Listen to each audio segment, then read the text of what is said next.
Whoa, hey, what's up, buddy? Hello? I'm back? Hello? Are you there? Is anybody there? Oh, no. Oh, my butt. I'm scared. Okay. Jonah says, we back. Randy Chang says, hello. Yes, hello. Sorry that I left you, kind folks. Oh, Seven King. Miss you. Miss you, no homo. Counterpoint says, sorry, bud. Internet got kicked out. Restarting internet now. Tay says, all good, man. I was wrapping up anyways and have to run. Was a fun chat. I said, 07 King, miss you, no homo.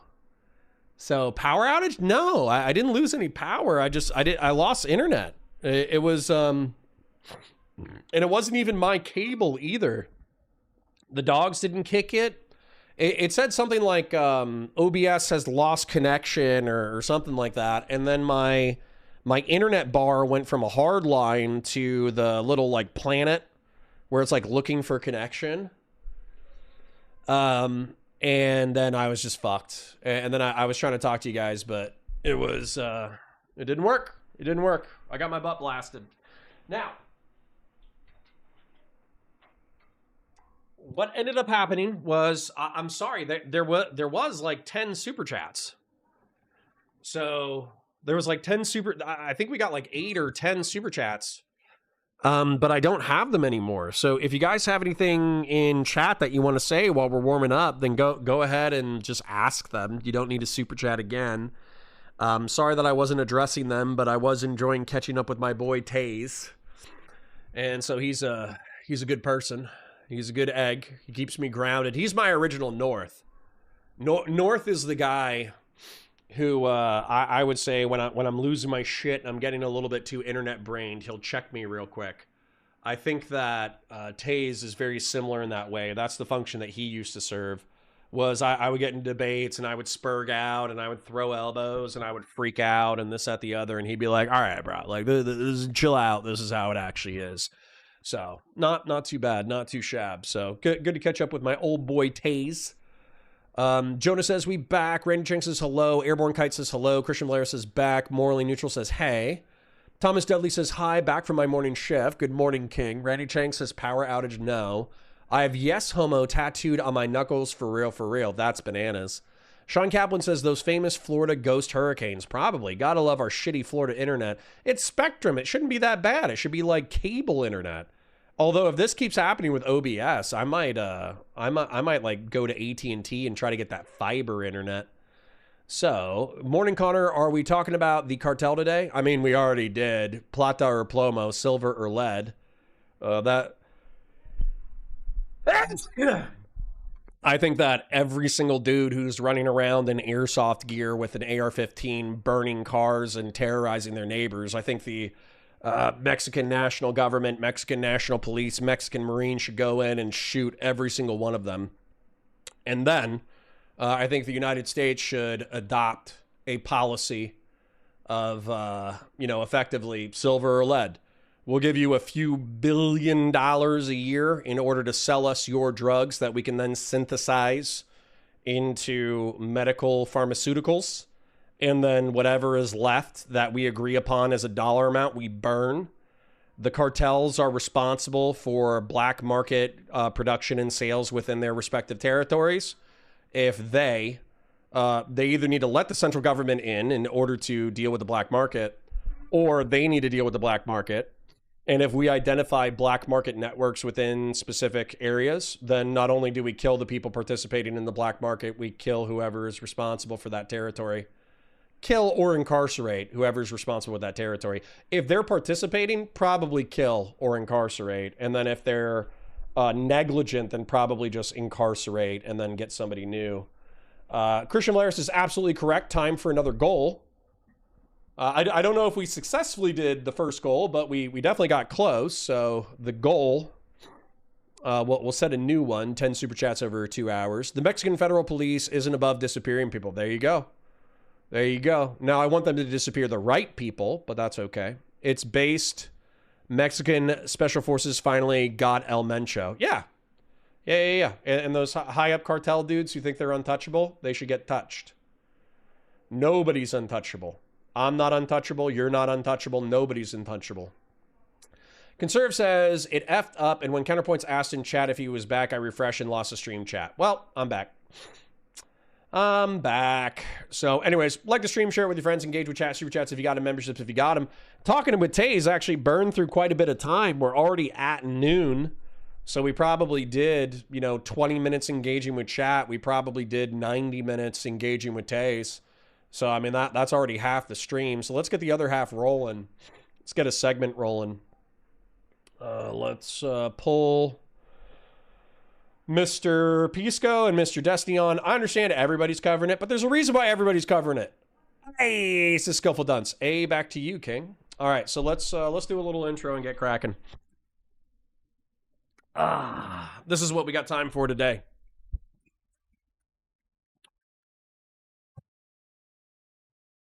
Sorry, just getting situated. Hi guys, welcome to Counterpoints. My name's Connor. I'm a science fiction, politics, and philosophy nerd, a Marine Corps and law enforcement veteran. I would argue a real Republican, and today I got a special brand of brain damage for you, and I'm about to sneeze, so I'm going to have to restart my intro. Hold on. Fucking hell. Ugh. Hello? Okay, cool. Hi guys, welcome to Counterpoints. My name's Connor. I'm a science fiction, politics, and philosophy nerd, a Marine Corps and law enforcement veteran. I would argue a real Republican, and I got a special dose of brain damage for you today. I got Pisco, the liberal and progressive debater who steelmans the progressives too much. I got Destiny, the man, the myth, the legend, the gentleman who likes pictures of naked women. And they actually get into a call together, and they kind of rip each other a little bit because Pisco has consistently, Pisco, I'm mentioning in case I got it wrong. Pisco has been attacking libs. He's been attacking center-right guys such as myself. He's been attacking anybody to the right of Joseph R. Biden. Whereas when people criticize far left-wingers in his presence, he is oftentimes hyper-charitable. He seems to want to work with them as a coalition. He seems to want to work with them in order to increase the size of the coalition and the political efficacy of the coalition. But realistically, Hutch and our shared opinion, and I think Destiny's shared opinion as well, is that these people are not your friends. They're not your friends, okay? They want to co-opt your party. They want to take over the Democrats. They don't believe in mixed economy capitalism. They don't believe in the United States as a liberal or libertarian project. They don't believe in liberal democracy. They believe in socialism, Marxian socialism, the decommodification of basic human need and workers owning the means of production. And they believe, some of them believe in communism, a moneyless, stateless, classless society that they would be willing to go through revolutionary violence in order to achieve. And they want to normalize those talking points. They want to normalize those ideas into the left wing. And every time a liberal gives them a platform, every time a liberal steelmans them, you're trying to give them a half an inch and they're trying to take a mile. So that's what's going on. And I think that the debate is largely around the fact that Mr. Pisco, was grilling Mr. Hutch, another liberal. And so Destiny's coming in order to grill Mr. Pisco. Let's take a look. Not much, dude. Just another day in America. Another day in America. Firstly, I'm just curious, what type of communist do you think that Aaron is? I'm not sure. Doesn't matter for Mel versus communist. That should be a particular type. Yeah. Well, do you know what the most common type of communist is? No. What if 99% were Marxist-Leninists? What if? I don't know. What's your point? Well, if somebody said I'm a communist and 99% were MLs, and they didn't clarify another type of communism, wouldn't you assume that they're just an ML? Not if they deny it. Has she denied? She said, I'm not a Marxist-Leninist? Yes. So is this new? Relatively speaking, past 48 hours. denies having a particular ideology, is that enough? If Nick Fuentes says, I'm not a neo-Nazi, does that mean they're not a neo-Nazi? Unless How I are have a you basis to. ascertaining somebody's...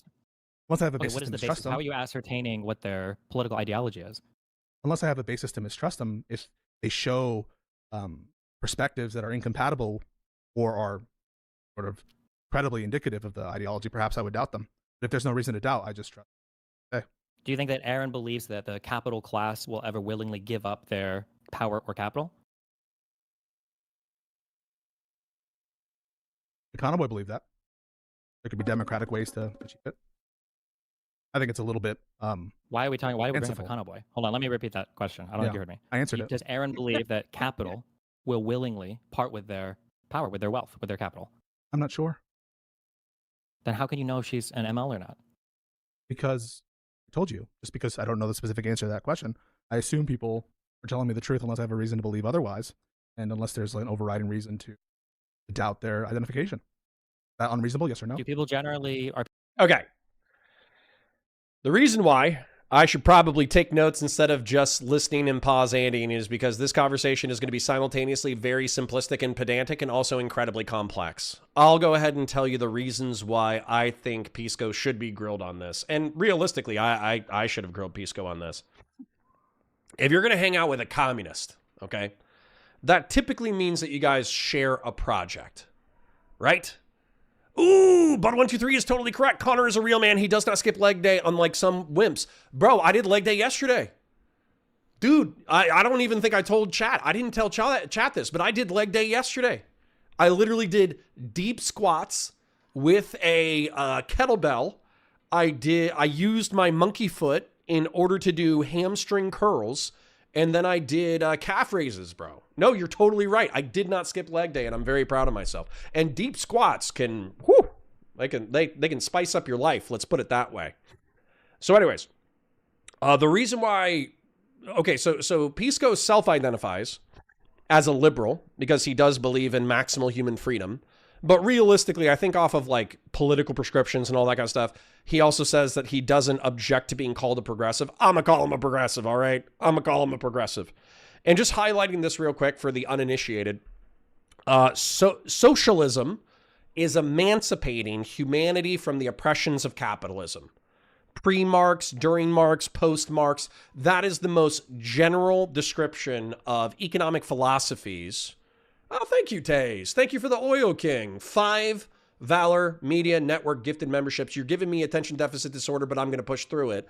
Thank you for the Oil King. Like the stream, share it with your friends, engage with chat, super chats if you got in memberships, if you got in my parasocial love you. Thank you for being here. But that definition of socialism, of emancipating emancipating humanity from the oppressions of capitalism, it captures everything. It's the most vague and general definition that you could possibly use that captures everything. Marxian socialism that Marx and Engels and Marxist-Leninists and all that kind of stuff, the kind of socialism they advocate for is the decommodification of basic human needs, food, water, and shelter being free to everyone.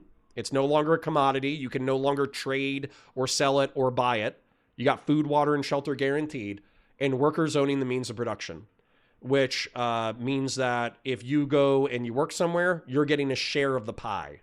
But the way that they institute that is Marxist-Leninists, MLs, who are viewed as revolutionary communists, they institute that through the state. The state dictates what piece of the pie everybody gets. Market socialists say that you could do this through stocks, right? Like every time you join an institution, you get a stock share of the company, and therefore you get to vote on how they conduct themselves, and you get to profit from the company's existence. But market socialists also use a state to enforce that, but they say that that should be done through the democratic process or through the governmental process, but less authoritarian than MLs, although the closest thing to market socialism that's ever existed is through a benevolent dictator in the former Yugoslavia, Tito. That's the only market socialist that I know of that actually had a successful business model, okay? Or a successful state model. And when he died, it all went to shit because you needed a benevolent dictator to hold it all together. Why am I talking about all these different kinds of socialism? Because communism is a moneyless, stateless, classless society. So no money, people just take what they need, they get what they need, etc. It's stateless, there's no government, so you don't need a government anymore because we've achieved ideal social harmony. And it's classless, meaning that everyone is the same thing. So there aren't bosses and workers. There aren't the bourgeois and the proletariat. There aren't the giga-rich and the working class and the middle class. The classes are abolished. They're gone. They're done. We've achieved maximal human harmony. And so the reason why, everything that I just explained to you, it would be important for a liberal or a progressive to grill their communist or socialist friends on these things is because this means that their friend is either like a chill incrementalist who wants to institute these policies over time, which I view as stupid, but not evil or malicious, or they're effectively a revolutionary dickhead who would slaughter their neighbors in order to institute this vision of the world. And weirdly enough, who is it? Erin Straderade, the girl that they're talking about right now, Erin has already said that she would kill a few 100,000 or a few million foreigners in order to achieve this economic vision of the world. She already said, oh yeah, if we needed to cut PEPFAR or USAID and we killed like 10 million Africans the way that the Trump administration is doing right now, but then we achieved universal health care and democratic socialism, she'd be down for it. So it's kind of like not off to a strong start of like Marxists, Leninists, socialists, and communists being willing to slaughter hundreds of thousands or millions of people in order to achieve their end goals. But I digress from my yap session. Let's Pisco's incuriosity frustrates me. People generally forthcoming with radical or extreme ideologies, or are they generally a bit more kind of like concealing of them? I think Erin is incredibly forthcoming. In fact, that's why she says she calls herself a communist as opposed to a socialist. When she called herself a communist as opposed to a socialist, what did she say alongside that? Didn't she mention that she thinks more people would be socialists, but why would they be shy about that? Presumably because they think that the connotation of the term communism has baggage that more or less represents the reason, despite, very small differences in ideology. And that's more evidence, I think, that she's not a Marxist-Leninist because she would encompass socialist ideologies, which make no sense Marxist-Leninist, under her term communist. Do you think there's a greater chance that when she says that people might be not forthcoming about that, it's because she knows that it's a more radical or extremist ideology because it almost always implies you are an ML, a tanky? No. Do you know a single other person in this space or on the internet that simply identifies as a communist with no other qualifiers? No. Okay, because typically when people are flavors of like a Maoist or whatever, or a anarcho-communist, they usually say that. Nobody just says communist. I'm not sure that no one says that. Okay, I'm not aware of anybody, and you clearly aren't aware of anybody. I do believe that she thinks the capital will not willingly. I never said it doesn't mean that they don't exist, just that inductively we can probably say that when somebody calls themselves a communist with no other qualifiers, generally speaking, they're an ML, unless we have really good reasons to believe otherwise, in virtue of the fact that most people call themselves communists are Marxist-Leninists. It's generally what they mean, especially when her reason for not interacting with any of these people online, the fact that you can't name a single person who calls himself a communist who is not an ML or who just calls himself a communist. It sounds like you're making a generalization based on who you know and who you meet as a representative. Well, you don't even know Erin's political beliefs, so I don't even know why you would bother to try to speak to them, right? Well, I'm just saying you say yourself, you don't know if Erin thinks that your ideas about what evidence is required to show the 99% of communists are Marxist-Leninists doesn't really speak to me. It's like whoever you've talked to is the representative sample, I guess. So I think if somebody doesn't think that the capital class will give up their capital and that a violent overthrow of them is necessary, these are things that Erin believes in. You can ask her about this if you want. I'm pretty sure she'll say both of those things. Basically, that means you're a Marxist-Leninist. You think there has to be some kind of violent overthrow of the capital class. Their wealth has to be expropriated. Would you consider a democratic overthrow of capital interest to be violent? It could be. It depends on what you mean by overthrow there. Well, I think that there could be people who advocate for the relinquishment of private property or capital via democratic means. I don't think that that's necessarily... Yeah, but if the people aren't willing to give it up, then at some point you kind of have to, right, kill them or arrest them or take their stuff by force? That would just, by definition, encompass any communist or socialist who didn't believe in 100% voluntary abolishment of private property. I don't think that that's how we use the term Marxist-Leninist to encompass even people who implement their solutions democratically through 80% approval. How could you? What do you think they mean when they say that the police are the protectors of capital? I think that they mean that the state is essential to protecting the interest of capital, of course. Yeah, so the idea is that the capital class literally employs the police through the form of a state to protect their capital, their private property. You think that if that's what you mean by violent overthrow? So do you think that Aaron thinks that you could simply vote away the capital class? I think that he might. I think that he would believe in democratic overthrow. Okay. I'm a steel man, Pisco, because frankly, I don't want to just listen to them like pour through minutia real quick. So, yes, typically law enforcement, okay, police officers, cops, they are viewed as enemies of revolutionary communists and socialists because cops have historically been used to break up labor movements, break up unions, break up crowds of protesters and this, that, the other. And then they also enforce private property rights. So not just personal property, which communists and socialists are often quick to differentiate from. Personal property being like your toothbrush, right? Or your toothpaste within your home or your towel. All right. That's personal property. That's shit that you keep inside your house in order to manage yourself. Whereas private property would be your house or, weirdly enough, a business. Because private property means that if somebody trespasses on your private property, then you're allowed to call the state in order to remove them from said location. And so if we were communists, where everything is held in commune, then there wouldn't necessarily be a place that, like, there could be like personal space, like your apartment or maybe your house, but there also wouldn't necessarily be the same concept of like trespassing people because we would all be within the same commune. We would all be within the same collective. So a homeless person sleeping on your front stoop is not a homeless person to be trespassed from your private property. They're a brother.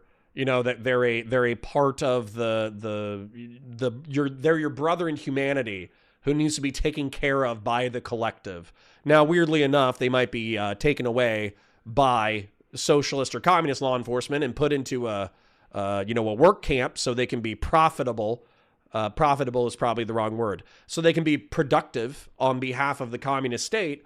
But don't worry about that. All right. Don't worry about where the homeless people go. All right. Don't worry about the homeless people. Don't worry about their vital organs. Don't worry about where they go. Okay. Just don't worry about it. Just don't worry about it. Just know that they're not sleeping on your stoop anymore. So the whole reason why I'm making this differentiation, though, is because there is domestic security within the state apparatuses of the socialist countries of the world. So when you look at modern state capitalist China, that's a whole nother rant that I'm going to save you from.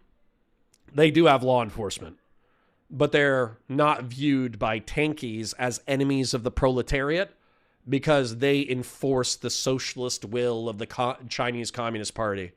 Then also same thing in like Soviet Russia. Soviet Russia had law enforcement as well, but they weren't the enemies of the people. They were the executors of the will of the people, you know? So, oh, good. We're still alive. Yep. So we got taken out a little bit earlier, but we should be good now.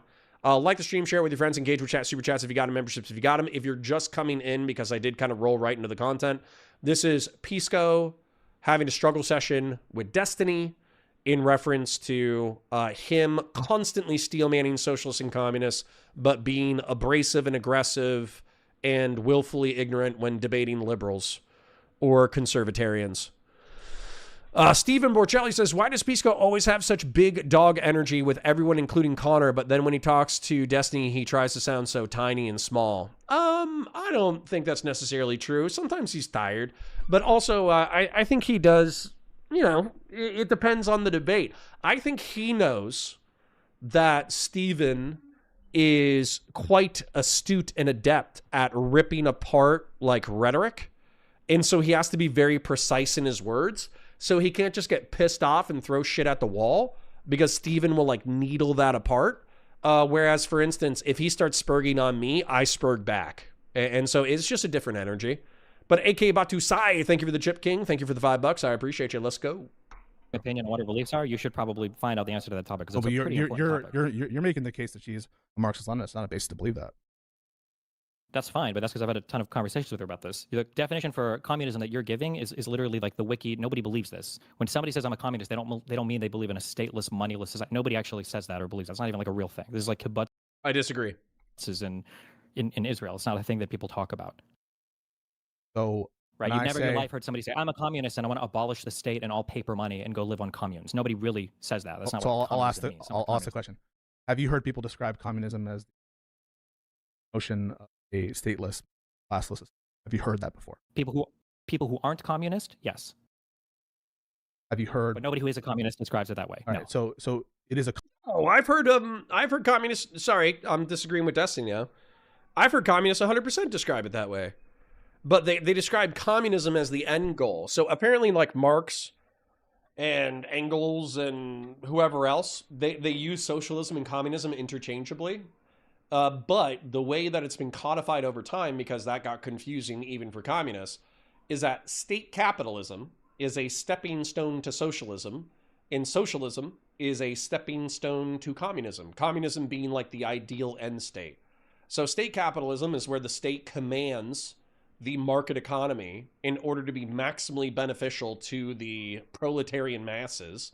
The socialist society is one that has decommodified basic human need, where workers own the means of production, where in socialist Soviet Union and socialist China, the argument would be that people owned the means of production through the state and through the command economy, which is kind of bullshit, but it's fine. Whatever. They can cope about it if they want. And then communism being the end goal, which is a moneyless, stateless class of society. So weirdly enough, I disagree with Destiny. I've heard MLs describe it this way. I've heard socialists describe it this way. I think you have every right to criticize Marxist-Leninists and socialists and even state capitalist China for never earnestly pursuing a moneyless, stateless class of society. I think that's a valid criticism, but to say they don't believe it, I think is a little silly. AK Batusai says, but people want free healthcare, a basic income, free housing, and free education. People don't want to work if they don't have to. They want free transportation and free food. Well, AK Batusai, weirdly enough, that's one of my arguments against socialism with the decommodification of basic human need. Because I'm going to tell you what I'm going to do the second that my basic needs are decommodified, I ain't doing shit. All right? I'm going to wake up, I'm going to eat, I'm going to poop, I'm going to sleep, I'm going to hang out with my family, and I'm going to chill. And my level of productivity is going to plummet. So don't make society socialist, because I won't do dick. All right? Christian Lara says, most commies who describe themselves that way take measures to distance themselves from MLs and historical authoritarian governments. The underlined word is those who are authentic. Correct. And then also, I think you guys remember LB when we first started streaming. LB always emphasized democratic, as did my friend who I bumped into, Haley. Haley also always emphasizes democratic, right? Because they want to make sure that they're doing the nice socialism. They're doing the kind socialism. Common thing. It's a common meaning of the term communist, correct? No. Virtue of what is it not common? Because nobody who is a communist describes themselves that way. So the people within the group define what the group is in terms of our usage of terms? Yeah, it's called the descriptive use of language. Welcome to politics. The people who are in the group define what the term is. Correct. So Aaron defines what? That? Do you think that? I do disagree with that. Do you think that if everybody okay, so you think that I take use to be meaning. Everybody defines themselves. Well, use is meaning, but use of a group is typically. D-Doll says LB loner box. Nope. LB was an old community member. She was a 30 or 40-year-old black gal who liked to one guy me in chat. Right. If they all describe themselves as believing in a vanguard party and everything else, it would be kind of weird for people outside to say like, well, oh, Aaron this is what communism that's means. your view. On your view, Aaron is not. She defines herself as not a Marxist-Leninist. Well, she says she doesn't have the label, but you don't know any of her political beliefs. I know that she doesn't advocate for a vanguard state. I know that she doesn't advocate for a violent overthrow for a republic. Yeah, nobody does, but it's when you ask them questions about would the capital class ever willingly part with their capital, they'll say no. They'll say, would you be able to vote it away? They'll say no. Is it going to require some level of violent expropriation? They'll say probably yes. They'll say, what do you do morally if the capital class defends themselves with violence? You say, well, you have to be violent and take it over. This is the vanguard. This is the creation of the vanguard party. So when people look at your community and they see see that it might be infested, like half of it, with a certain type of chatter, why is your response, should I ban X? Okay. I'm just telling you right now, I already pre-watched like the first like 10 or 20 minutes. I 100% disagree with like Destiny in reference to this line of questioning. Okay. I think that we are all allowed to foster whatever communities we want. I think I'm a little quick with the ban hammer and with the suspensions or whatever, but that's because I actually engage with my chat. You know, there's a ton of streamers who don't engage with their chat at all. And I think it's easy. I think when you don't engage with your chat at all, it's easy to, not ban people because you can just let them spurg. You don't even have to pay attention to them. You could take them off screen if you wanted to, and then you could bring them on screen only when you feel like it. Whereas I think when you actually interact with your chat consistently, you can be quick with the ban hammer and you can be quick with the suspensions and the timeouts because the people are actually trying to get your goat. They're trying to piss you off. You know what I'm saying? And so Pisco has a very loose community moderation because he enjoys the conflict. He likes it. Okay? Well, some of you are saying Pisco has zero engagement historically. Well, there you go. Probably the reason why he likes it is because his entire chat is spamming and spurging the fuck out and he never has to address it. But hey, man, that's a good way to get numbers, right? It's a good way, instead of cultivating a thoughtful, interesting 3,000 IQ Giga Chat and Giga Stacy community of 50 to 150 people in Twitch and YouTube politics, you can just ignore your chat and you can let the most mindless, dumb, roughshod zombie idiots just tear each other to shreds in your chat. And then boom, the numbers go through the roof because everybody enjoys the heat. Everybody enjoys the anger. Everybody enjoys the fights. So, different strokes for different folks. I mean, I happen to like to think that I attracted a good community, but, different strokes for different folks. Because I think the observation that the chat infested, as you put it, is sort of suggesting a normative or say like implication that I'm doing something wrong. So I'm asking for if you came into a liberal on what I should chat, sure. If you came into a liberal streamer's chat and 50% of that chat was hardcore MAGA, what would your assumption be about the streamer? Also, you should lower your noise gate. Apparently, some people are saying your mic is cutting out a lot. I don't know if that's an easy or not easy thing to do. Just people are saying it in chat. Oh shit! Is that any better? Testing 1, 2, 3. Yeah, I think so. Okay. Yep. I think if there's a community, a lib community, with a bunch of MAGA people in the audience, I think it probably either suggests that the liberal streamer interacts a lot with MAGA, or potentially that there's something that the MAGA audience finds useful about the content, or they like the content, perhaps. Okay, so then if somebody sees that of all the live and learn guys, your chat seems to uniquely draw people that are hardcore shitting on other members of the show, why do you think that is? I think people who shit on Hutch and other members of the show come to my channel because they agree more with me. Because they know they'll be tolerated. Just engaging with chat just because I feel like it.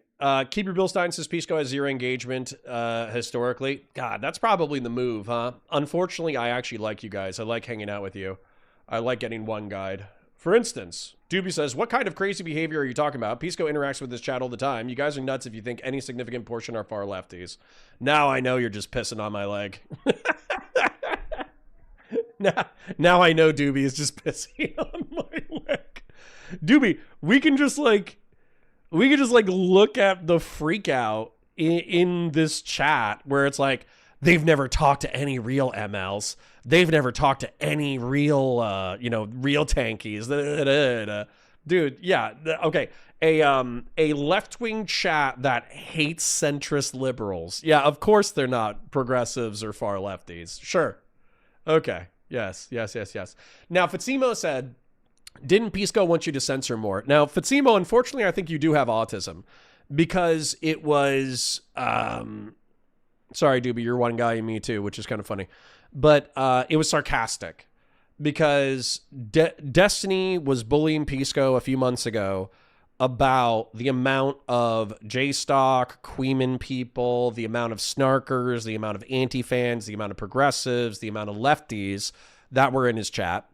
And so as a result, Pisco was like, well, what? You want me to ban all these people? And then he was trying to play it like I was subscribing to Destiny's worldview.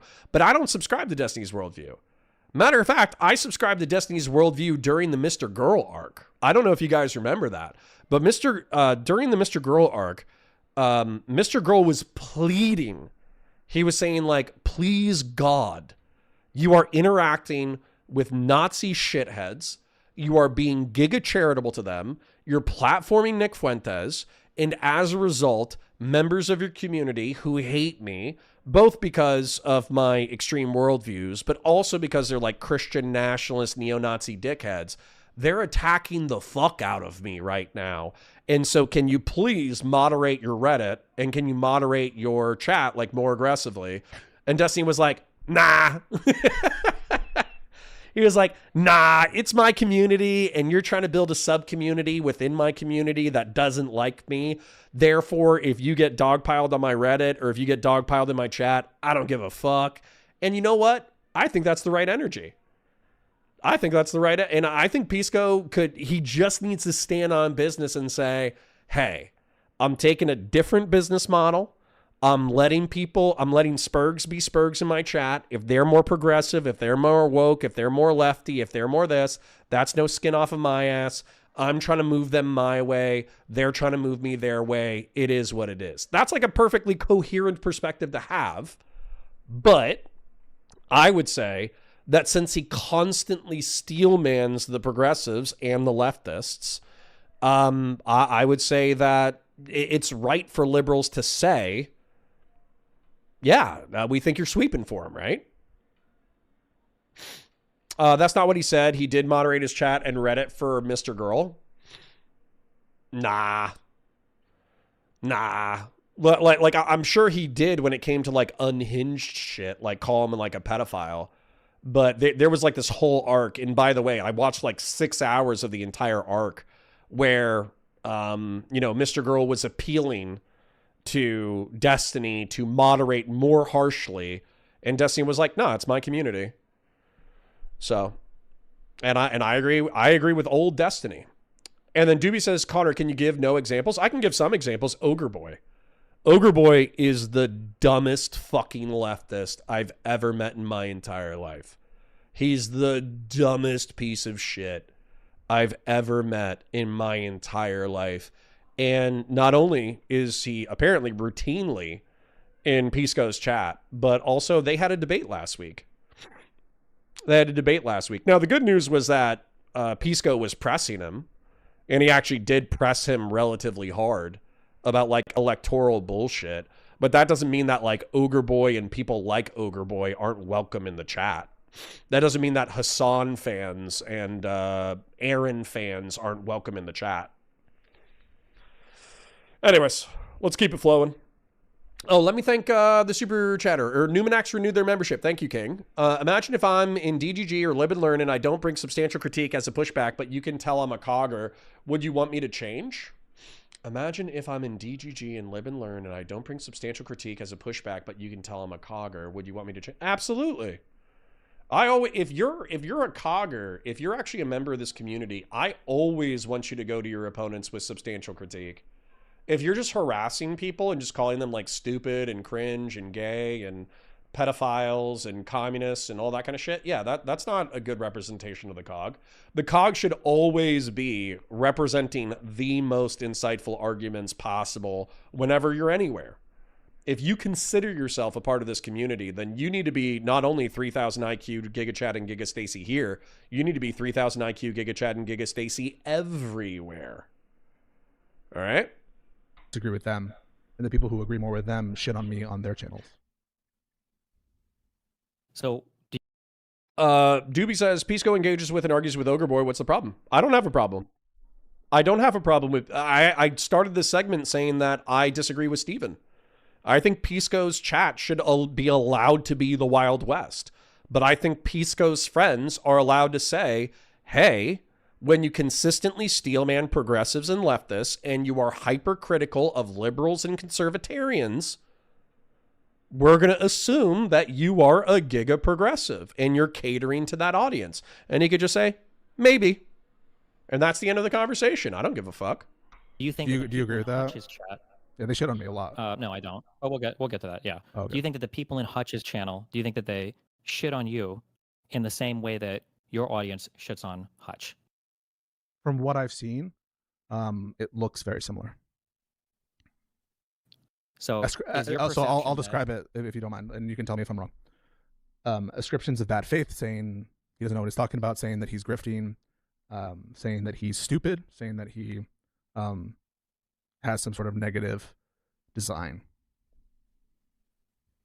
Is that because of your political disagreements with Hutch, or is that after you go in and you and Hutch have like a huge argument? I think that is when he and I are interacting and disagreeing. Is it when you guys are just disagreeing, or is it when you're going in super hard? No, I think it's I guess I'm not sure. Are you suggesting that Hutch's chat is only mean to me if and when we disagree? That's not true, if that's your implication. That is my implication. I'm Okay. not mean. You keep backing off. I know you're trying to play the game, right? I'm not talking about simply disagreeing or being mean. Like, I'm talking about being like pretty vitriolic, like very toxic. Hutch's chat will do it. You tried to do this trick earlier where you showed the stream where you guys had a debate and you looked at the comments. You're like, these comments are very mean to me. It's like, well, of course you were being a massive fucking asshole towards Hutch. It makes sense that the comments would be mean to you. I wasn't being an asshole. But why are the comments in your chat always so unbelievably vitriolic towards? Well, let's just deal with the first claim.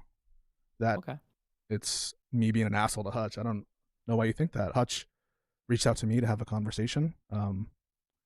I let him drive the conversation. I gave him honest. Do you think either of those two things prevent you from being an asshole? I don't know how I was being an asshole. You're going to have to. Sure. So when somebody says, so we can go with that one super easiest comparison in the world. When somebody says, would you rather vote for Newsom or JD Vance? If you're a reasonable person who's a liberal, that should be an easy question to answer, right? That's right. Okay. If somebody says Hassan versus JD Vance, if Hutch's issue is with the illiberalism, why would you pretend that that question is of the same quality of question as Newsom versus JD Vance? So that wasn't the question that I was calling him out for not answering directly. Well, sure, maybe it was the Epstein versus Hassan, yeah. But when he said he voted for Epstein over JD Vance, why do you think he said Epstein? Because it was an example of a person whose moral character is insanely horrible, to show how committed he is to the principle of harm reduction, unlike these tankies who won't stomach a candidate that isn't like perfect. I will stomach highly, highly imperfect candidates, including someone like Epstein, including segregationists, for the purpose of harm reduction. Do you think that Hutch would have had the same answer if Epstein was a Nazi? No. Do you think he would have the same answer if Epstein was a communist? No. Okay, so then you understand that point. So then why would you have such a freak out response when you can't quickly and easily answer Epstein versus Hassan, when Hassan is a self-admitted, whatever, I don't know how you have him categorized, communist, Marxist, Leninist, whatever. Why would you imagine he would have a quick response there if you understand that the point of the Epstein comment was that Epstein is probably broadly liberal. He has a deplorable moral character, but you would go with the deplorable moral character who's a liberal over the guy who's illiberal, and then act like it's a huge own, and then scream at him for 30 minutes when you put two illiberal people, or when you put Hassan against Epstein or whatever, and then he's trying to get more information about, well, what are Epstein's politics or whatever, because you're just looking for an own in that circumstance. That's not what's going on there. And obviously your timing is off in 30 minutes. But the reason is because he didn't ask for Epstein's policies when he was talking about Vance. And so it wasn't important to him. But do you see how you knew exactly what he was saying? Because you're not autistic, you know exactly what the point is of bringing up Epstein. It was to show somebody of a severe moral decay who would still ostensibly defend the liberal world order. Yeah. He had that assumption for Vance when the hypothetical that he pushed, by the way, he pushed this hypothetical on IRI before this exchange. I hope you don't think that was bad faith or whatever. But yeah, he didn't have the same kind of introspection on Epstein's political ideology when he did the Vance comparison, and he did for Hassan. And so that, I think, informs something. I mean, something must inform that. Why is it so easy? What do you think? Without looking into What do you think informs that? I'm not sure because he still doesn't give an answer. He's currently I imagine he's unsure probably about just it. because it probably feels a little bit like a clip farm. The answer's not very relevant here. I would imagine if you pose the question to Hutch and say, let's assume that Epstein is a strong liberal who also likes to rape kids. Would you vote for him over Hassan Piker, who is a strong illiberal and will do everything he can to destroy the current liberal system? I think you would say, well, I would probably go with Epstein. Same way I went with Epstein over J.D. Vance, right? Do you think you imagine he would answer that way? I think that I'm not sure because he hasn't said what his answer is. He said at the end, and so if I'm in good faith, he said, yes, you can't no, because extrapolate. wait. You can't go from any other part of the conversation. It's impossible for you to make an assumption. Okay, they're gonna loop on this. I'm gonna let them loop so I can kind of make a pretty easy argument. Okay, this is a pretty easy argument, and I don't think that it should be hard for really anyone to understand. Let me move my video capture device down here real quick. Okay, so basically, Hassan Piker. Okay, we're gonna ignore the limits of government. Okay, Epstein versus Hassan versus J.D. Vance. Okay, so Jeffrey Epstein has allegedly raped children. It's one of the worst crimes you can do as a human being. Like, rape and murder are already like top 3 crimes that you can do as a human being, and raping kids is terrible. It's even worse than rape itself. Okay, it's the worst thing, one of the worst things that you can do as a human being. So we are saying we are taking a morally repugnant, disgusting human being who's a piece of shit and realistically should be crucified. Okay? However, Epstein, to our knowledge, was not interested in destroying the mixed economy capitalist liberal democratic project of the Western world, and therefore he would perpetuate the system. As an example, the slashes to PEPFAR and USAID, if Jeffrey Epstein was voted in as the president of the United States, he probably would not have slashed PEPFAR and USAID, and as a result, 3 million to 14 million people would not have died compared to Donald Trump's incompetence. Okay? Now, Hassan Piker, ignoring the limits of actual practical governance, he wants to usher in an illiberal, utopian, socialist communist society similar to the authoritarian socialist society of Cuba, the authoritarian socialist society of China, the authoritarian socialist society of the Soviet Union. Otherwise, he would not be interested in doing apologia the way that he does it. Okay? And this political turmoil of having Hassan Piker try to revolutionize society into a socialist project would kill hundreds of thousands or millions of people, right? Then with J.D. Vance wants to usher in an illiberal, dystopian, techno-feudalist society and arguably is already responsible for millions of preventable deaths through the slashes to PEPFAR and USAID. And by emboldening the techno-feudalist people like Peter Thiel and Palmer Luckey, they are, is it 1984? Is there another society that's known as like a surveillance state, right? But basically, he's going to usher in the AI surveillance state that was common in Deus Ex, the video game from the early thousands. So despite the fact that Jeffrey Epstein is one of the most morally repugnant human beings to exist in our current era, although I guess he doesn't technically exist anymore, but existed in our current era, Hutch is saying on a purely harm reduction basis between the options of Hassan Piker and Jeffrey Epstein, he's voting for Jeffrey Epstein. And on a purely harm reduction basis between J.D. Vance and Jeffrey Epstein, he's voting for Jeffrey Epstein. Well, QC John says, is it just me or did Connor just bust into a Boston accent? I did watch a TikTok this morning of a guy from New England bitching about it snowing. And he said, holy shit, I fucking hate this place and I'm never moving. So I'm my family's from the Northeast, so I'm going to go ahead and blame my family, and I'm going to blame the TikTok I saw earlier this morning. So the point is, it's like, this is not hard to understand, okay? This concept is not hard to understand.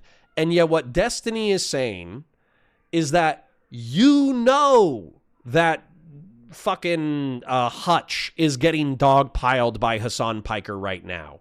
You know that, he's getting his shit kicked in on Twitter right now. Now, Hutch is saying that he doesn't care, and I believe Hutch. I think when you kick the hornet's nest, you kind of know that you're kicking the hornet's nest. But what Pisco said, or what I think Pisco was saying by arguing with him for like 3 hours, right, was that he wanted to test the limits of his belief that voting for Epstein is preferable to voting for Hassan Piker. So he wanted to test the limits of, well, how much harm reduction are we really achieving? Okay? And I would say I have no problems with him doing so from a thought exercise standpoint, but I am sympathetic to Steven's point that the main reason why you would do this is because you feel like it's an extreme and hyperbolic claim. And as a result, you could have an interesting conversation where you can get some dunks in. Now, my beef with Steven grilling Pisco about this, and by the way, I think that Pisco and Hutch have every right to grill each other on this concept. If you're saying that you would vote for a known pedophile over a political competitor, that's a pretty extreme claim. So if you want to test the extremes of those statements, I don't give a fuck. But then I think that I think Pisco's answer shouldn't be to fight on the minutia. I think Pisco's answer should be like, well, I thought it was interesting content. That's it. I wanted to test the extremities of my friend's beliefs in reference to politics. And I thought it would be interesting content.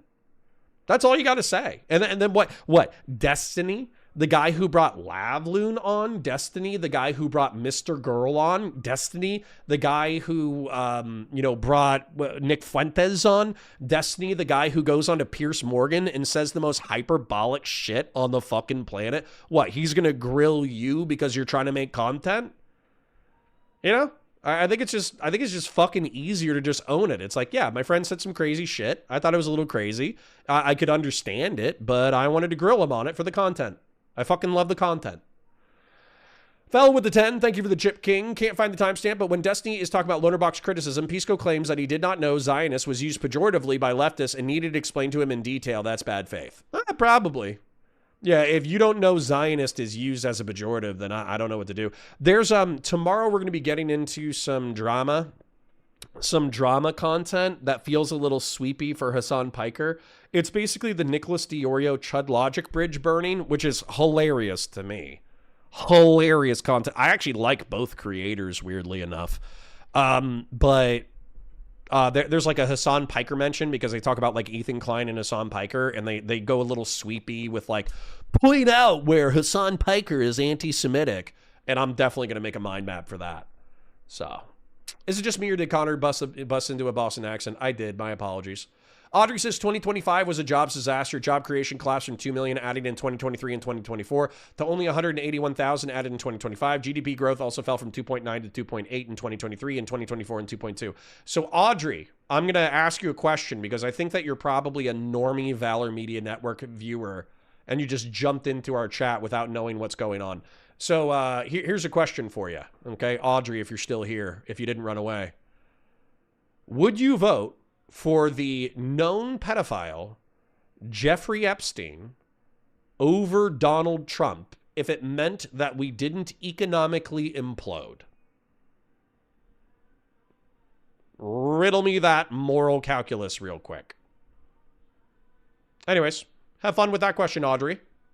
To guess what the answer to that would be. Because I guess. Because I believe Hutch, because I'm good faith, and because I trust Hutch. No, you're being bad faith. You're using debate tactics right now. Well, no, I don't want you to explain because you're going to say, well, because he said these words to me when I tried to tease it out in debate in an ultra high stakes environment where you're jumping down his throat on every single thing. It doesn't make you magically good faith to pretend that him stumbling through that conversation. I know the follow up, but like to pretend that his inability to give you a resolute answer when you guys are in a hardcore 3-hour meta convo back and forth. You're like, well, now I have absolutely no idea what he thinks. But you were able to perfectly illustrate to me why he chose, without thinking about it, Epstein over J.D. Vance. All of that understanding disappears. So what do you think that he's making decisions based on what he assumes the moral character is of both people then? And that's why he wanted more information on Epstein and Assange? Or what? The reason I give the answer I don't know is because that's the answer Hutch gave at the end of the follow-up, where I said, I still don't know where your position is. And he said, I'm not sure. And so for me to ascribe a position to him or a reasoning, I think would be bad faith, because I'd be saying, and I think that's what you're doing, is like, I don't trust Hutch when he says I don't know. Well, I trust Hutch. He said, yes, Audrey, run. But you know what, man? I would love it if I could have these conversations with like Ken Harbaugh and the guys from Gee Dunk. I really would. It's like I point a gun at the camera and I'm like, gun to your head, Jeffrey Epstein or Donald Trump. just watching like 40-year-old men just like scramble.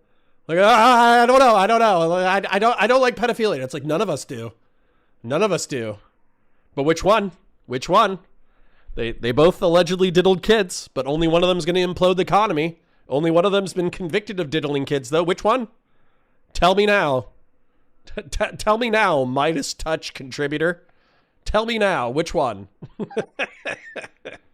No, I trust Hutch, but this is after you've like spun him around in all these crazy, irrelevant directions of like, well, what if you got a person in office who could enact their entire agenda? Well, what if they came in and they couldn't enact their entire agenda? Well, what if the guardrails held? What if the guardrails didn't hold? By the end of that conversation, I don't know, who knows? If you're asking about, we had a similar argument a long time ago about electing Hitler, where basically my remark was, well, if we're going to say that we're assuming everything in the political system stays the same, I'd rather have Hitler in office because nobody likes Hitler, so he wouldn't be able to do anything. But it's kind of a meaningless question at that point, right? Usually the assumption is they're going to get a decent amount of their agenda done. So I think his I don't know at the end of that conversation was probably more in confusion to what capability would the president even have, rather than him all of a sudden forgetting why he ever posed the hypothetical in the first place, or rather suggested that he would vote for Epstein over. Yeah, that's not my interpretation of why he answered I don't know.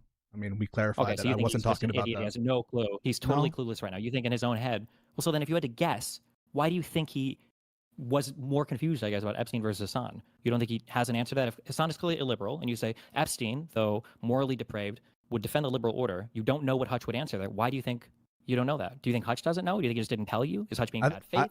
I think Hutch doesn't. I think Hutch doesn't know because I trust him, and that's what he told me. He doesn't know. Okay, so you think Hutch is clueless there? He just has no concept of. No, that. I think it's called. Geopolitical says, wait, so the hypothetical is vote for Trump means economy explodes? I mean, I think so, aka Batusai. I mean, I think we're in the middle of stagflation right now. I think the GDP growth that's being posted to the Dow Jones Industrial being over 50,000, I think like a quarter of that is artificial intelligence speculation, and there's effectively no brick and mortar backing it. I think we're in the middle of a massive stagflation economic bubble, and Donald Trump better pray that it doesn't burst before the midterms, or else it's going to get even fucking worse. Yeah. I don't think the economy is. I think the whiplash from Trump economic policies and them getting struck down by the Supreme Court and all that kind of crap, I think it's almost as bad as the policies themselves. Being ambivalent or being conflicted. But he wasn't conflicted. Do you think he rolls back on his answer of Epstein versus J.D. Vance then? No. So I think you're seeing the problem. J.D. Vance, but you don't know. Well, no, the answer is quite obvious. I think it's exactly what I said before. I think he would say, well, assuming Epstein. Based, Michelle. Everyone in the Epstein files need to retire and get the fuck out. Quit fucking America. True. I agree with you, Michelle. I agree with you. However, quick question. Gun to your head. You have to vote for Jeffrey Epstein or you have to vote for Donald Trump. Who are you voting for?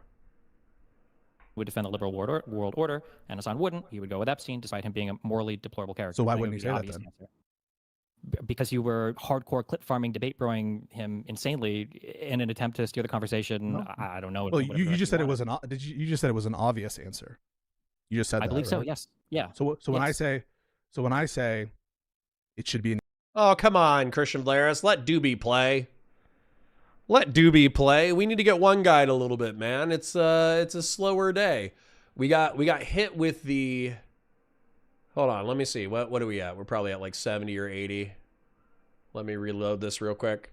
But yeah, dude, like we got jacked up because we had a 2-hour. Yeah, we're at 80. So we had a 2-hour debate in the morning with Taze, which was a welcome surprise. I'm not arguing with it. But then we didn't get to into the content until everybody else was already covering the content. Like, I think, no offense, Loaderbox is live right now. So we gotta, you know, we gotta spice up the chat a little bit. You gotta spice up your life. You gotta listen to the Spice Girls, the song Spice Up Your Life. You know what I'm saying? So if there's a few people who want to come in and throw elbows, you gotta let them come in and throw elbows, bro. Easy layup. That's correct, right? Obvious. Well, if you're willing to, bite insane bullets while you're having a conversation with a friend where 50% of the chat is invested in personally character assassinating you, I don't know. In his position, it might be a lot tougher. So maybe you can understand my consternation in the actual Live and Learn episode. Something that I feel should be a layup, where it's like, wait, you've already laid it out. He's a liberal. You've already given it for JD Vance. The obvious answer here is to say you prefer Epstein. Maybe you can understand why someone given those priors would be like a little bit annoyed that it's not being answered, especially because I don't think that Hutch is bad faith enough to sort of hide his answer if he really felt it was harm reduction. That's his whole point. And so it seems right. And then this gets into the pragmatics. Okay. So hold on. This is where you have to argue who is worse than Epstein, right? And so Epstein, weirdly enough, would perpetuate the liberal order while still being an egregious criminal. Okay, that's the entertainment of the hypothetical is he's a known egregious criminal. So if Hassan Piker comes into power and he actually does have power, let's say he has real power and he's able to dissolve the Congress or get a bunch of sycophants into the Congress, and he's able to rewrite the economy into a Marxist economy, either state capitalist or Marxist-Leninist. Let's say that he's able to put his enemies into re-education camps. Let's say that he's able to, and by the way, a hypothetical that was brought up that I didn't even think about, although Hutch allegedly mentioned it, is Hassan Piker, even if he didn't have any power, as president, he would have the capacity to leak all of our national security secrets to our enemies. Okay? So he could just take all of the DOD shit, take all of the F-35 Joint Strike Fighters, the F-22s, the submarines, all that kind of stuff, and he could just say, "Yeah, I want to be allies with China now, so I'm just going to give them all of our defense secrets." And that obviously would be extremely damaging to the geopolitical position of the United States. Whereas JD Vance would never do that. JD Vance would never do that because he's still somebody, he might be a nativist, he might be a bigot, he might hate people who aren't Christian, well, although weirdly enough, he has an Indian wife, so he probably doesn't hate them that much. He might just hate Muslims or whatever, but he doesn't hate his own team, so he would never destroy the United States of America intentionally anyways. He would never destroy the United States intentionally. Now, he would usher in an illiberal, post-liberal, dystopian, techno-feudalist society, but, you know, he wouldn't destroy the United States of America. And so then it kind of becomes a calculation. So is Hassan Piker truly worse than J.D. Vance if they actually achieved power? That's an interesting hypothetical. Weirdly enough, between Hassan Piker and J.D. Vance, I'm voting for J.D. Vance, right? Stop selling me on JD Vance. Right? But then between Epstein and JD Vance, you have to do the additional moral calculus of, well, JD Vance is already in power, kind of. I mean, he's a part of the Trump administration. So do you vote for a known pedophile over the Trump administration? And by the way, I didn't get an answer. There were two normal women who popped in here real quick just to talk about current events. There was Michelle and there was like August or something. I don't know what their names were, but I asked them those questions and they I mean, that's pretty normal. Like normally normies jump into this chat and then they jump out because they're like, what the hell is this schizophrenic shit? But at the same time, like, answer that question sincerely. So Donald Trump has been accused of pedophilic shit, but he hasn't been convicted. He does seem to have like a nativist pride of the United States of America. So he wouldn't truly betray the United States.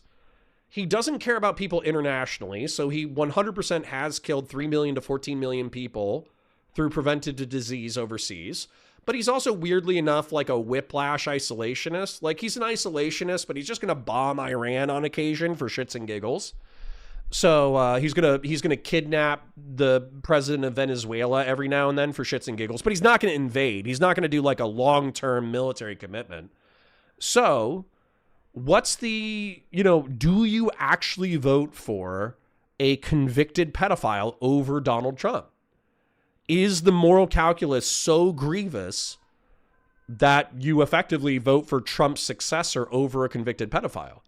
And weirdly enough, there's tons of people in America, including liberals and Democrats, who would vote for J.D. Vance over Jeffrey Epstein just because of his moral culpability. But therein lies the interest in the hypothetical, is will a harm reduction analysis allow you to vote for somebody who is morally repugnant based off of the harm reduction alone? And that's why the conversation lasted 3 hours, because it was probably interesting. Right? Yeah. Manta says, part of the issue is Aaron's betrayal of Pixie. That's an obvious through line which confuses people about why he keeps Aaron around. Yeah. So I get that. But I mean, if Aaron or Straighter Aid wanted to talk, I think I DM'd her when she caught flack for saying, like, I'm an avowed communist on Sitch and Adam. I think I was like, hey, I want to pick apart your ideas. And she was like, yeah, cool, let's do that. And then I sent a follow-up message, and I don't think I got a response. So I would love to pick Aaron's brain apart when it comes to communism and Marxist-Leninism and Vanguard shit and all that kind of stuff.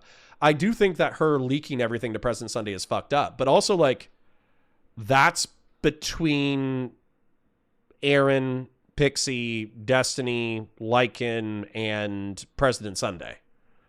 They're all going to have to answer to God for their respective sins. Like, what am I going to do? Am I going to be like, Aaron, when you leaked your DMs to President Sunday, that was bad? Like, what? Okay. Yes. Conserve says, do we vote for the dead guy who helped to create a pedophile, or do we vote for the alive guy who is the heir to the Oval who actively sweeps to the pedophile? These are the questions that need answers. I mean, unironically, conserve liberalism, weirdly enough, that was a hypothetical that I posed with Hillary Clinton. That was the Hillary Clinton hypothetical. Hillary Clinton, for those of you who weren't around for the stream, we listened to audio of Hillary Clinton laughing. People don't like the way that I characterized the laugh, but she did laugh. Laughing about how she got a forcible rapist with 60 days in jail. She got the case dismissed because she got the blood evidence in question, got it, eliminated from the case, and then got like time served. So do you vote for Hillary Clinton, the person who got a forcible rapist off, not sexually, but with a minimal criminal punishment, or do you vote for a pedophile rapist? Now, to me, the clear thing is you vote for the defense attorney, because even if she's like a fucking sociopathic monster, she defends monsters. She isn't the monster herself, allegedly. So it's a pretty clear calculus, but there were people going back and forth on that. They were fighting me like a motherfucker. So, anyways, is there a chance that Pisco has a crush on Aaron? Listen, no comment. Roman Ronan says, this is very poignant point, as many Christians in America view this the way Trump, as reprehensible and antithetical to the life Jesus lived, either view him as the second coming or a useful weapon. Yes, a lot of people view him as a useful weapon. What is the Lycan drama? I don't think there's any Lycan drama. Not that I know of anyways. It's just that Lycan and Aaron have been together or are still together for like a really long time. So, Unorx's minimal punishment is enough to get them off. Is that what you're saying? Bruh.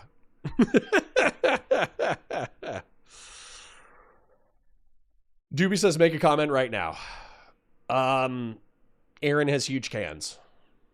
There's my comment.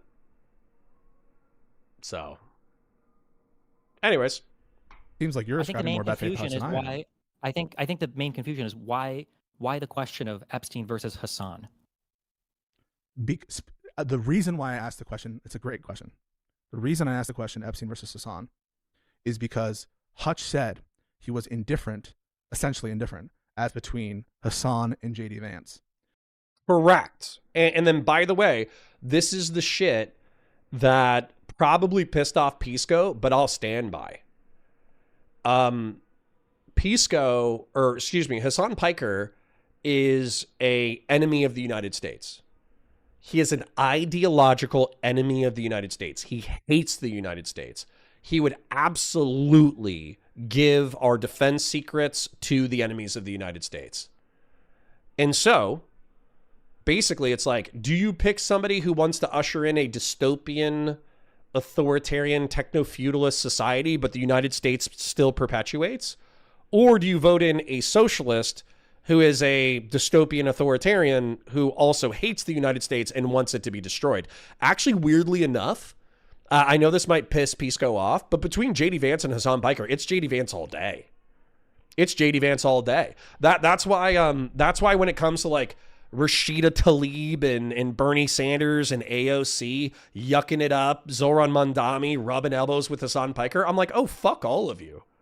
All of you are hiding your power level. Fuck all of you. And you know, I get it. JD Vance is fucking evil. I think Hassan Piker is a infinitely larger piece of shit who genuinely hates the United States of America. So fuck him. And yeah. Connor, are you going to go over NSC versus Andrew? Probably on Wednesday. So tomorrow we're going to be doing Chud Logic versus Nick DiOrio drama because I feel like it. And also there was another thing. I have my schedule. I have a schedule. But we will do Andrew Wilson versus Not So Erudite sometime this week just for a palate cleanser.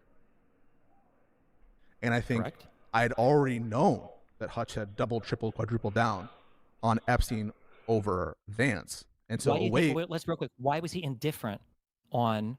Fellrunner says, remember I put that link in stream suggestions where Destiny is agreeing with your JD Hassan take best. Hassan is a solid 10 out of 10, dude. Doobie, I'm starting to think that you hate the United States. What the fuck? I thought you were like a civic nationalist. Why are you doing tanky apologia? Hassan versus Vance. Because he thinks that the harm between them presumably is negligible as relates liberal institutions and societal damage. Okay, so that's your answer. So then why clip farm? I'm not clip farming. It's definite. Okay, let's say that Hutch were to finally bite the bullet, and let's say Hutch were to say, okay, fine. Assuming Epstein would defend the world order, the liberal world order, despite the fact that Epstein, has abused children, I would vote for him over Hassan. What if your next question was, okay, let's assume that Epstein raped 1,000 children. Would you still vote for him over Hassan? Do you think that him struggling to answer that would be him being bad faith or confused? Or do you think the feeling would be, why are you asking me this question? I think that question, I'll answer it. I mean, I know you're not talking about grave hypotheticals because that is part of how you have always run your intellectual debates, your philosophical debates. I have no problem with rape hypotheticals. What I have a problem is that you brought up the Hassan versus Epstein thing when you already know the answer to that, but you only brought it up to clip farm. You did. No. Clip farming implies that I'm wanting him to be attacked online, that I have him. Doobie says the Andrew Wilson and NSC convo went on for 9 hours. I happened to be listening for 30 minutes while driving to the airport and caught Andrew Wilson telling Erudite that Doobie said she's unlikable, which I didn't say, but he apologized to me and I spoke to her, so it's fine. Throwing her under the bus, huh? Listen, I would tell Erudite straight up. I'd be like, yeah, you can be abrasive sometimes. And you know what? I think she would go, yeah, I can be. That'd be it. I mean, unlikable, I think, is different than abrasive, but I think that people who are abrasive should understand that certain people are not going to like them. You know what I'm saying? That's actually, I don't think Kyla would be that upset by that. Malicious motive. That's what it feels. I'm telling you that's what every single person in the universe. If you didn't intend that, that's fine. But it's a failure of communication because I don't know how else you could ever interpret that question. You know why he's asking about Epstein versus Vance. It's illiberal versus liberal. You know how he's interpreting Hassan versus Vance. He'd kill himself. And now you're like, what about Epstein? Would you rather have the child rapist or do you have Hassan derangement syndrome? That's how that question is going to come across to everybody. That's how the reason why I asked it, and it's not bad faith. Unlike what if he had just running or walking away from the incident of another sexual abuse. Just because that happened, or sorry, just after that happened, does your choice change or something like that? The reason it's different is because he had already bit the bullet on the Epstein thing. And so I felt that was like a reasonable extrapolation of his comfort level vis-a-vis clips. He'd already been clipped relentlessly on this Epstein thing, and he was comfortable with it. Isn't that a reasonable thing? Bullied by who? Clipped and by bullied leftists. By who? Okay, Doobie, I'm taking the bait. I don't think Hassan is an authoritarian tanky. So hold on. So why did he tweet yesterday or the day before that he's a fan of the DPRK and that he owed them an apology for developing their nuclear weapons program? Why is he saying that the embargo upon Cuba is we should just lift it and just give Cuba everything, which would effectively stabilize an authoritarian socialist nation? Why would he go to China and uncritically simp for state capitalist authoritarian dystopian bullshit?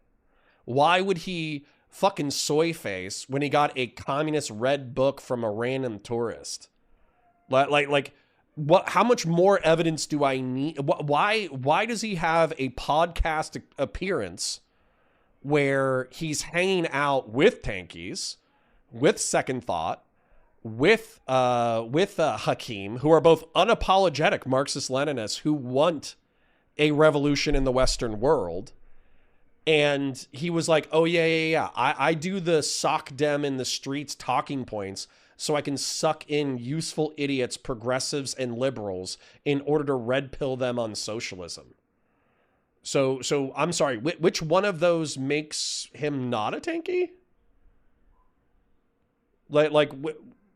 At what point, like, if it walks like a duck, quacks like a duck, talks like a duck, spreads propaganda like a duck, hangs out with ducks, and says, oh yeah, I'm hanging out with the other aquatic birds. That way they come hang out with the ducks and they become more like ducks over time. At what point do I just call that motherfucker a duck? I don't think you're going to have a good answer to that. By Hassan. And then your next follow-up question is, well, would you vote for Epstein over Hassan, the guy who has doxed you and who's been clipping and bullying the fuck out of you? And also, by the way, I think you're did you hear what I just motivated said? to give this answer. Yeah, I heard everything you just said. No, what I'm saying is, you just said I'm personally motivated, but I just want to make sure. All right, I need to use the restroom and get some water, so I'll be right back. Like the stream, share it with your friends, engage with chat, super chats if you got them, memberships if you got them. Thank you to the people who have donated so far today. We did get like half a dozen. Well, actually, we got almost a dozen donations on the earlier stream before we got cut off. But thank you to Fellrunner for the 10. Thank you to Numanax for the renewed membership. Thank you to AKA Batusai with the 5. And thank you to Travis Taze with the 5 gifted. I do appreciate you. Sorry for the technical difficulties, but we are using OBS. Doobie says, you need to decolonize your mind unironically. I think Hassan sees many of the authoritarian measures taken by countries like Cuba to be a response to constant Western aggressions and attempts to undermine their nation. Who gives a fuck? Who gives a fuck? You have the, you have 3 or 4 ideologies fighting for the soul of the world through the 20th century. And they are fascism, Islamism, communism, and liberal mixed economy capitalism. Why would you give a fuck if liberal mixed economy capitalism was competing on the world stage through geopolitical adventurism in order to spread its message? Like, you clearly prefer one of the systems. We spent decades and billions of dollars trying to destroy these nations. Good, fuck them. They're communist nations. Why wouldn't I want them destroyed? Who gives a... Yeah, why would I want an authoritarian communist nation in the Koreas? Why do I want an authoritarian communist nation in China? Why do I want an authoritarian communist Russia? Why do I want an authoritarian communist in Cuba? Why do we want authoritarian communism tolerated in Venezuela? Like, are you appealing to, like, Westphalian sovereignty, that every government has specific say within its own borders and therefore should be left to its own devices? Because Westphalian sovereignty, number one, it's like a fucking myth. Number two is, number two, I don't think it's ever been the case. Silver says, OBS change is so much nicer than your ghetto Discord screen share. Jesus. I'll take the $5, but y'all are so fucking rude. There's literally no change in the content, except for now my box is different. There's no change in the content. Destron says you forgot Christian nationalism. Sure. Ukraine outlawed pro-Russian journalism. Fuck Russia. Russian music, Russian language, and has been dragging its people kicking and screaming to the front lines. Should we support Ukraine? Yes, we should. Yes, we should, because mixed economy capitalism and liberal democracy are preferable to oligarchic kleptocracy. Why should oligarchic kleptocracy be allowed to run roughshod over Eastern Europe just because you're too big of a pussy to back Ukraine? Well, who gives a fuck? Kind of funny to see what top chat censors like Doobie's comment on propaganda isn't there. Oh, I'm on live chat. Good afternoon, streamer man with a Warhammer fetish. Hi, Wesomek. Good to have you aboard. Like the stream, share it with your friends, engage with chat, super chats if you got it, memberships if you got it. My parents social love you. I'm gonna go get some water. Doobie, I don't know what's funny about it.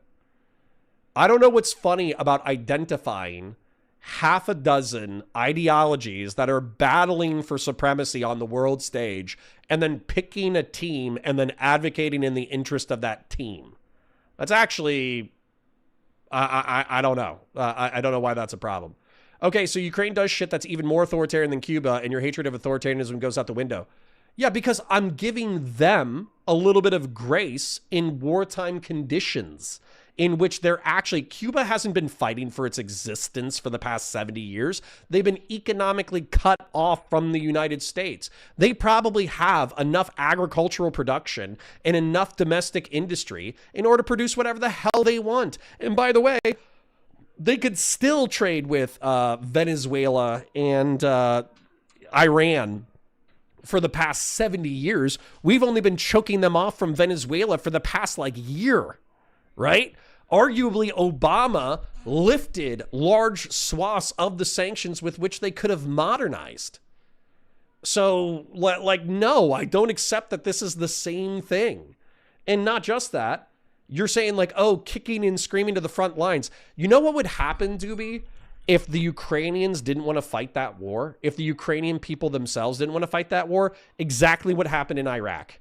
Exactly what happened in Afghanistan. What happened in Afghanistan was the government fell within 2 weeks. What happened in Iraq is they lost a third of the country in 2 months.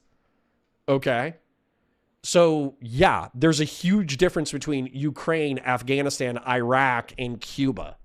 Cuba has been fighting for its existence. That's the point, you actual baboon. They are locked in a Cold War with the U.S. and their allies. Yeah, key word, Cold War. That's the United States going easy on you, in case you forget. When's the last time we did an invasion of Cuba? 1967? Yeah. Hold on. So Doobie says, so yes, during wartime, when we're constantly trying to undermine their nation, they institute authoritarian policy, so give them some grace. No, I won't. You know why?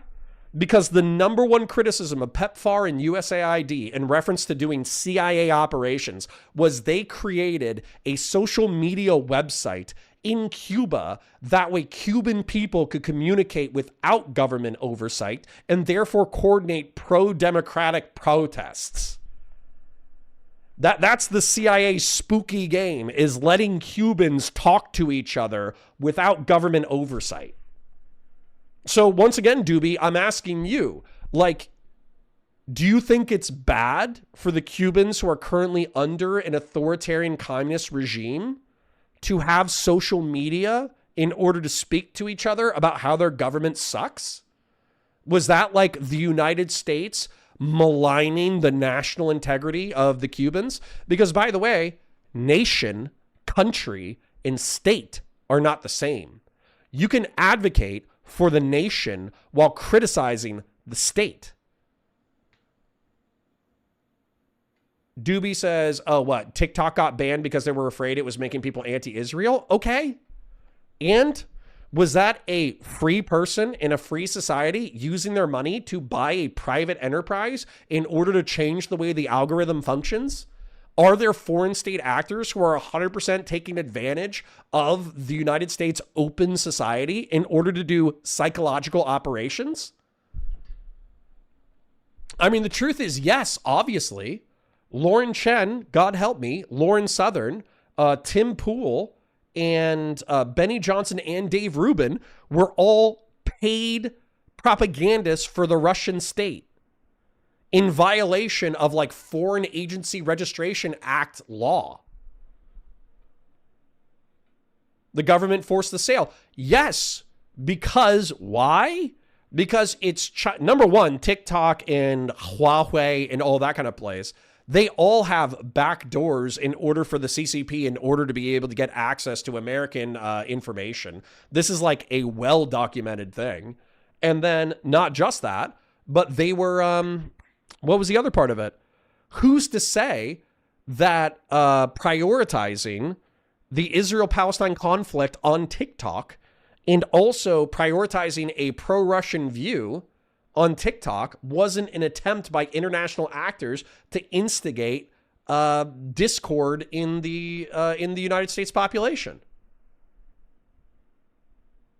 What happened to your love of the free market and private property? A free market person bought it. And I also just told you that, like, I don't like foreign psyops. We have laws around it. White House special guest Tim Pool, yes. This is a bullshit claim. The government tried to find a backdoor to TikTok. There was none. Okay, Doobie. How about this? So don't compare me to the alternative. I want you to answer this question when I get back, because I'm going to go get some water and use the restroom. Don't compare me to the almighty.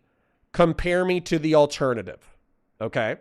So the alternative right now is a isolationist America that allows authoritarian Islam and authoritarian communism to run roughshod across the world. How do you not see that you're defending the exact kind of authoritarianism and coercion you cry about it in Cuba and China? Because, Doobie, here's a huge difference. Here's a huge difference.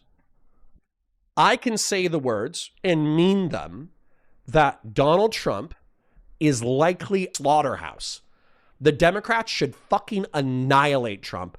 And if the Democrats won, if they won, is the stream ripped? Okay. All right.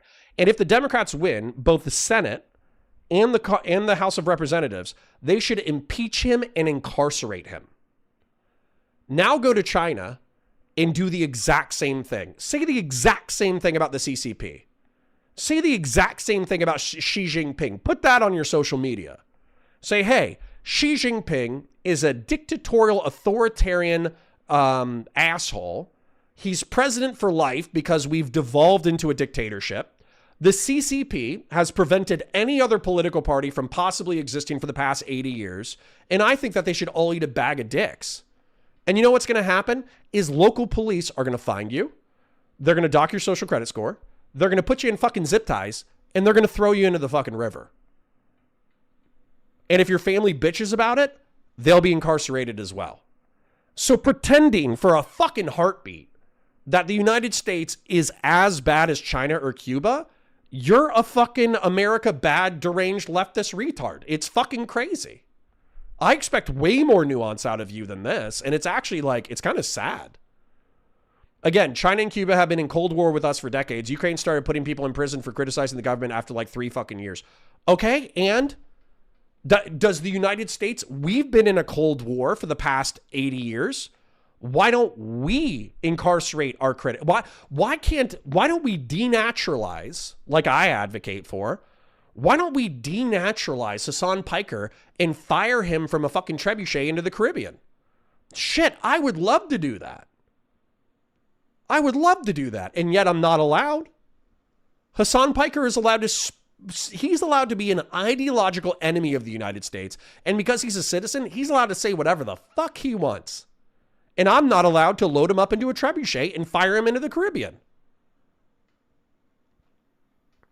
Oh, okay. No, because we're not losing the Cold War, Doobie. Yeah, no shit. No shit. And what you're advocating for is for us to lose the Cold War. Why? Why? If Islamist authoritarian theocracy is threatening the Middle East and North Africa, if fascism threatened Europe, and if authoritarian communism is fucking up the Far East, why would we not try to win the Cold War if liberal democracy and mixed economy capitalism are the best systems? It should be celebrated. I think you should fucking Fed post. That's a fucking crazy. That's a crazy take. That's fucking crazy pants. Yeah, compared to feudal Russia, the Soviet Union dramatically increased the material conditions of Soviet citizens. Therefore, they're based. Yeah. Okay. Yeah. So long as they're not harming anyone else. Is zip tying people and throwing them into the river, is that harming people, Doobie? I think the obvious answer is yes. I think you're pissing me off on purpose. Anyways, like the stream, share it with your friends, engage with chat, super chats if you got it, memberships if you got it. My parents, we love you. Thank you for being here. and enjoy the content while I get some water. Alishness, are you fighting with my chat? I always fight with my chat. Doobie's here, though, so I'm getting one guide. Because, dude, sometimes just listen to other motherfuckers. Sometimes I just want to talk. Let's be real. No, these were claims that you said to Hutch, that after Hutch has been getting shit on for this take for the last day or two, that you decide to then up the ante for the same people that are shitting on him and then say, would you vote for Epstein over Hassan? That's precisely what I thought I wasn't doing. I mean, so I just gave you an explanation about... So I just gave you an explanation for why I didn't feel it was upping the ante. The reason is he'd already shown his comfort with the Epstein comparison to Vance.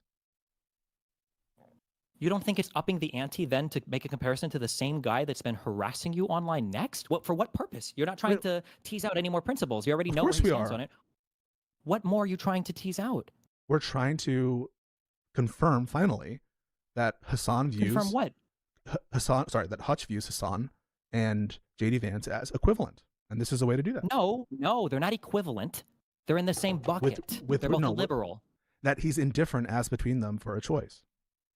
Because they're both illiberal. He might not necessarily be indifferent, but it's going to... No, why not just ask him that? Why make the comparison to the guy who's been harassing him on... No, Soypill tried. You try to make the comparison to a guy who's been harassing him along with his entire community and half the internet over the past day. Why would you do that beyond clip farming? So that's not my intent. Soypill tried asking him as between Hassan and Epstein. Sorry, Hassan and J.D. Vance. And the response was, he didn't give an answer. He said, I would shoot myself. We wanted an answer. Pushed it for 30 minutes. No. Why do you exaggerate like that? Do you think anyone believes it? I'm not. It was so awkward that a guest was 6 words into answering a question. He just started screaming, saying, you disagree with Hutch then, right? I'm not exaggerating at all. It was incredibly uncomfortable. That's why his comment section was so brutal towards you. No, that's a different issue. That's the AOC thing. The conversation you had with the next day was some of the most insane, like running around in circles of, well, if they were elected, they wouldn't be able to achieve their goals and who would blah, blah, blah. Like, but you earlier in this conversation, you already know why he would choose. Doobie says, are you high? Compare the body counts. How many people have killed for your empire fetishes in the last few decades? Well, 90% of them weren't killed by the United States. It's actually really, really, really easy. So both in Afghanistan and Iraq, I've shown the Iraq body count project dozens of times, like 80 to 90% of the casualties in Iraq were not caused by coalition forces. They were caused by rival jihadist organizations. Effectively, we were a part of a civil war, and we were trying to get 2 factions to not fight. And they wanted to fight anyways, and they killed the fuck out of each other. So you want to say, like, oh, that's on us? I blame the fucking people who are pulling the trigger, bitch. Then, and blames the victims for resisting it. They weren't resisting us. They were fighting each other. Doobie, this is where, like, pretending that the left wing understands geopolitics so much more. No. You're ignoring something, Doobie. You're not listening to me. United States Marines and United States soldiers didn't go into Iraq and just start massacring civilians. Sunni and Shia terrorist groups massacred each other's civilian populations. That's what they did. So when you say how much of this military adventurism is responsible for the United States, we didn't pull the fucking trigger. We deposed the fucking dickhead who was like a violent, oppressive fucking asshole who took his people back to the Stone Age. And then people fought over the ashes and they slaughtered each other. It's actually like crazy pants that like you think that the United States walked up and fucking shot everybody in the back of the head. And here's another calculation that you won't acknowledge while you're one guying me, okay? PEPFAR and USAID. The United States was responsible for 70% of world aid. The PEPFAR program by itself was estimated to have saved 25 million of the poorest people on the planet from preventable disease. So even if you wanted to take all of the corpses from Iraq and Afghanistan and put it next to PEPFAR and USAID, you got maybe 500,000 people killed in the war on terror, and you have 25 million people saved by American diplomatic interventionism. So deal with that real quick. Christian Blair says, take my wrench back for a few seconds. Nah. Nah, twist his balls, Christian Valeris. Not for the whole day, but, you know, give him 10 minutes, give him 5 minutes, give him 30 minutes. I don't give a fuck. You know? If Doobie wants to one guy me this hard and not bring in a super chat, then fuck him.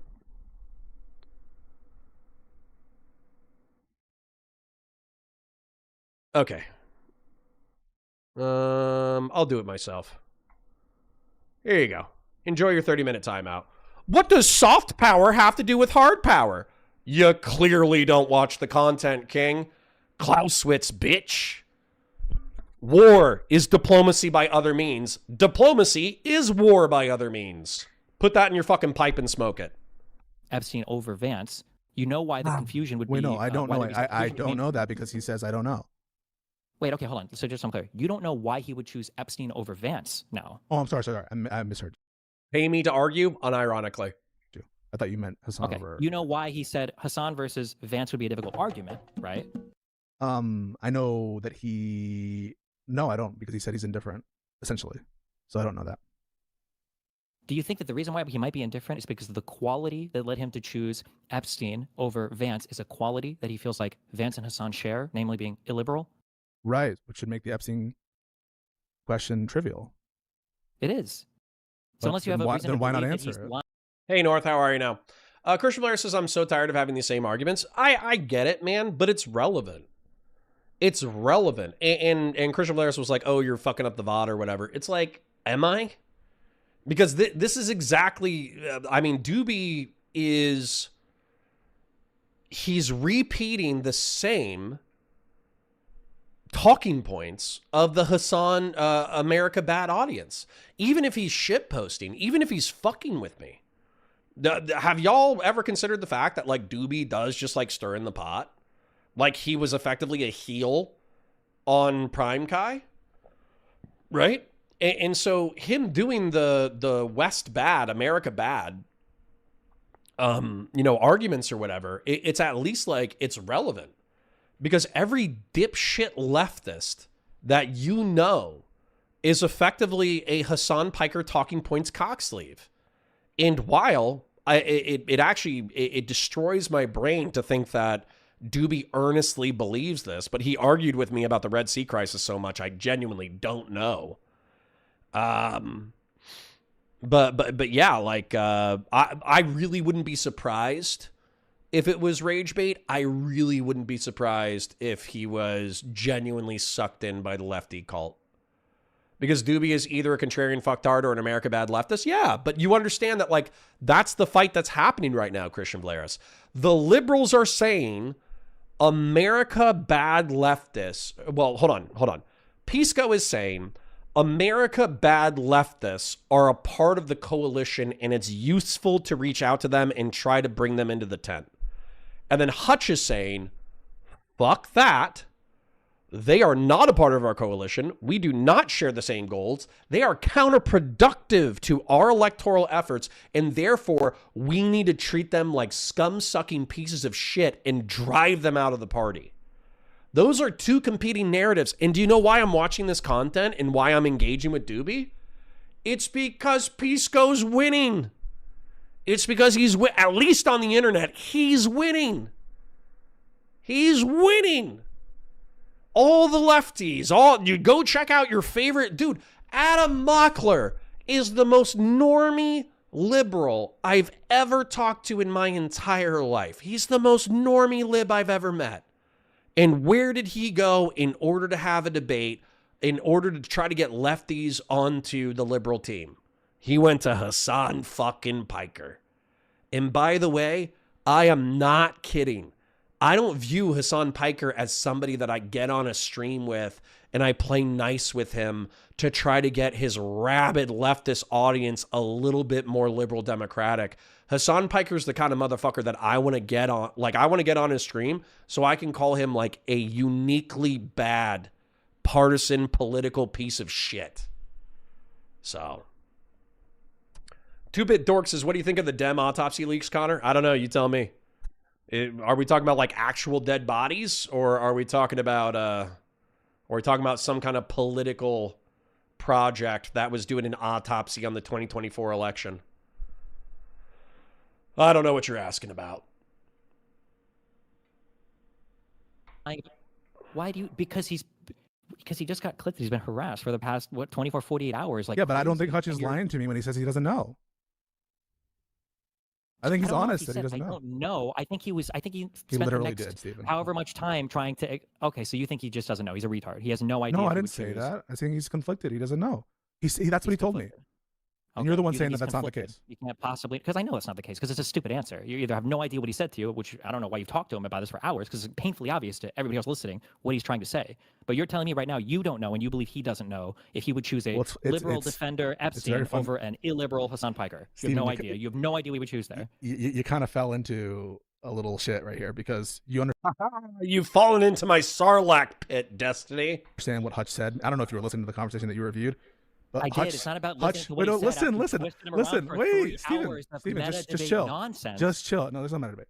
Just chill. So the reason why you just stepped in it is because Hutch told me that the reason he was hesitating was the opposite. That the reason he was hesitating is because 2-Bit Dorks has caught her the Dem autopsy of the 24 election. Is it just that they alienated white straight men and they need to not be so fucking woke? Is that what got leaked? Because I believe it. And why he thought I was being like scummy or something is because it's obvious that Hutch on the margin prefers Hassan. That's the direct opposite of what you just suggested. Hutch said in this conversation. I do not believe that. No. Well, do you want me to pull it up? Christian Blaris, it's on Daliban Clips. That's where it is. I have the time. We'll pull this up right now. If you want, pull it up and we can watch it. Sure. 100%. Just curious, because I'm just curious. Is this a link from Gisticle? No. Okay. I don't talk to Gisticle. All right, here I'm going to share my screen with you so you can see it. He's about to say the direct opposite. Yeah, just of your suggestion. Clearly, but wouldn't me? My bad. I'm going to put this on 1 speed. Fantastic. It doesn't matter. It doesn't matter. Wait, it informs my state of mind, right? Clearly, it must inform my state of mind. But wouldn't me asking for qualifiers imply that I intuitively think that Hassan would be slightly better? If I don't need qualifiers for Vance and Trump, I would say, oh, no, I would never vote for them. But I... So you were wrong. You haven't played any of the clip. I don't even know what he's comparing it to at this point. Isn't he saying that Hassan would be slightly better than Vance? Yeah, and you said that 20. Yeah. Wait. And your suggestion was that he would think that they're equivalent, and therefore it's obvious that that's the answer he would give. And here he is saying it's intuitive that Hassan is slightly better. I didn't say they were equivalent. What did I say? No, that indifferent between them. No, I said that, yes, he'd be indifferent between Vance and Hassan, but they would both be in the bucket of illiberal. So one might be slightly better than the other, but not that it would make it like so obviously preferable that he would choose Hassan over a liberal defending Epstein. That's what we were talking about before you were looking for this clip. Whoever gave you this clip. No one gave me this clip. I remember this conversation. You were supposed to show me what you were. This is why I did this drawing, by the way, because Hassan Piker is illiberal. So Hassan wants to usher in an illiberal utopian socialist communist society. J.D. Vance wants to usher in an illiberal dystopian techno-feudalist society. Yes, they are not equivalent. And by the way, I think Hassan is worse. I think he's fucking worse. I think that if you picked Hassan Piker off of geopolitical considerations alone, I would be voting for J.D. Vance over Hassan Piker. That doesn't even have anything. That is enough. Him being a CCP, Cuba, DPRK simp is enough for me to vote for J.D. Vance over Hassan Piker, let alone the economy shit. You know what I'm saying? Hedonic Samuel says, is it just me or does Pisco feel low on hit points here? I mean, he probably is, but I think we got to give Pisco some latitude, okay?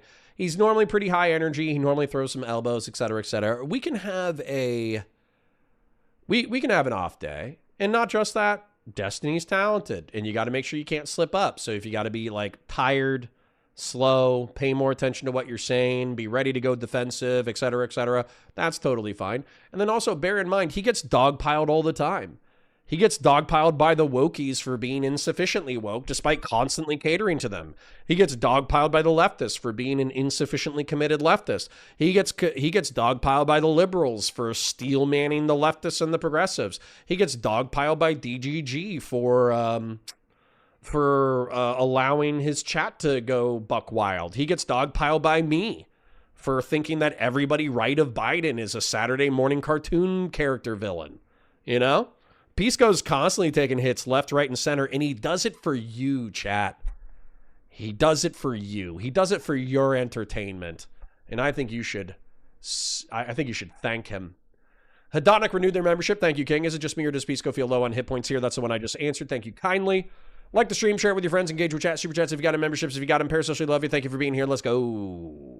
You were just supposed to show me was Hutch saying the exact opposite of me, which was that, oh, he would obviously choose Hassan over Epstein. That's not this. You're saying here he would choose Hassan over J.D. Vance, which may or may not be true. But the reality is the reason why he said he would kill himself is because both these people are in the bucket of super illiberal people, which at that point you're voting for Hitler or Hitler minus 3 million Jews killed. Both of them are... Wait a second. So your contention before was it's so obvious Hutch prefers Epstein, he just can't say it because you're clip farming. How do you make sense of this clip where he's saying? How do I make sense of it? Because Hassan has doxed him and has got tons of people harassing him, and the whole snark left, half of which are in your chat, are so set against him on this. And now you're okay. I'm gonna disagree with Destiny again here. Okay. So Destiny is doing a pseudo Machiavellian analysis of the digital media landscape and appealing to what Pisco is doing in order to say, oh, you're trying to set up Hutch for failure. You're basically setting him up to get milked by all his haters, et cetera, et cetera. I'll tell you, as a smaller creator, as somebody who's hung out with other smaller creators who are trying to make it and all that kind of shit, dude, you're just trying to make a name, man. That's all you're trying to do. You're just trying to throw elbows in order to make good content.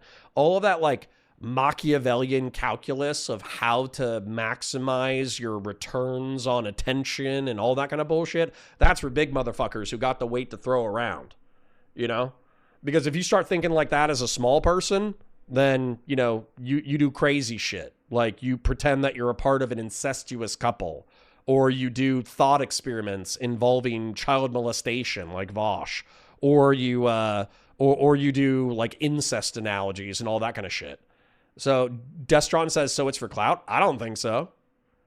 You think he was trying to set... I think you guys are presuming way too Machiavellian for Pisco. Maybe, but I'm putting that at like, nah.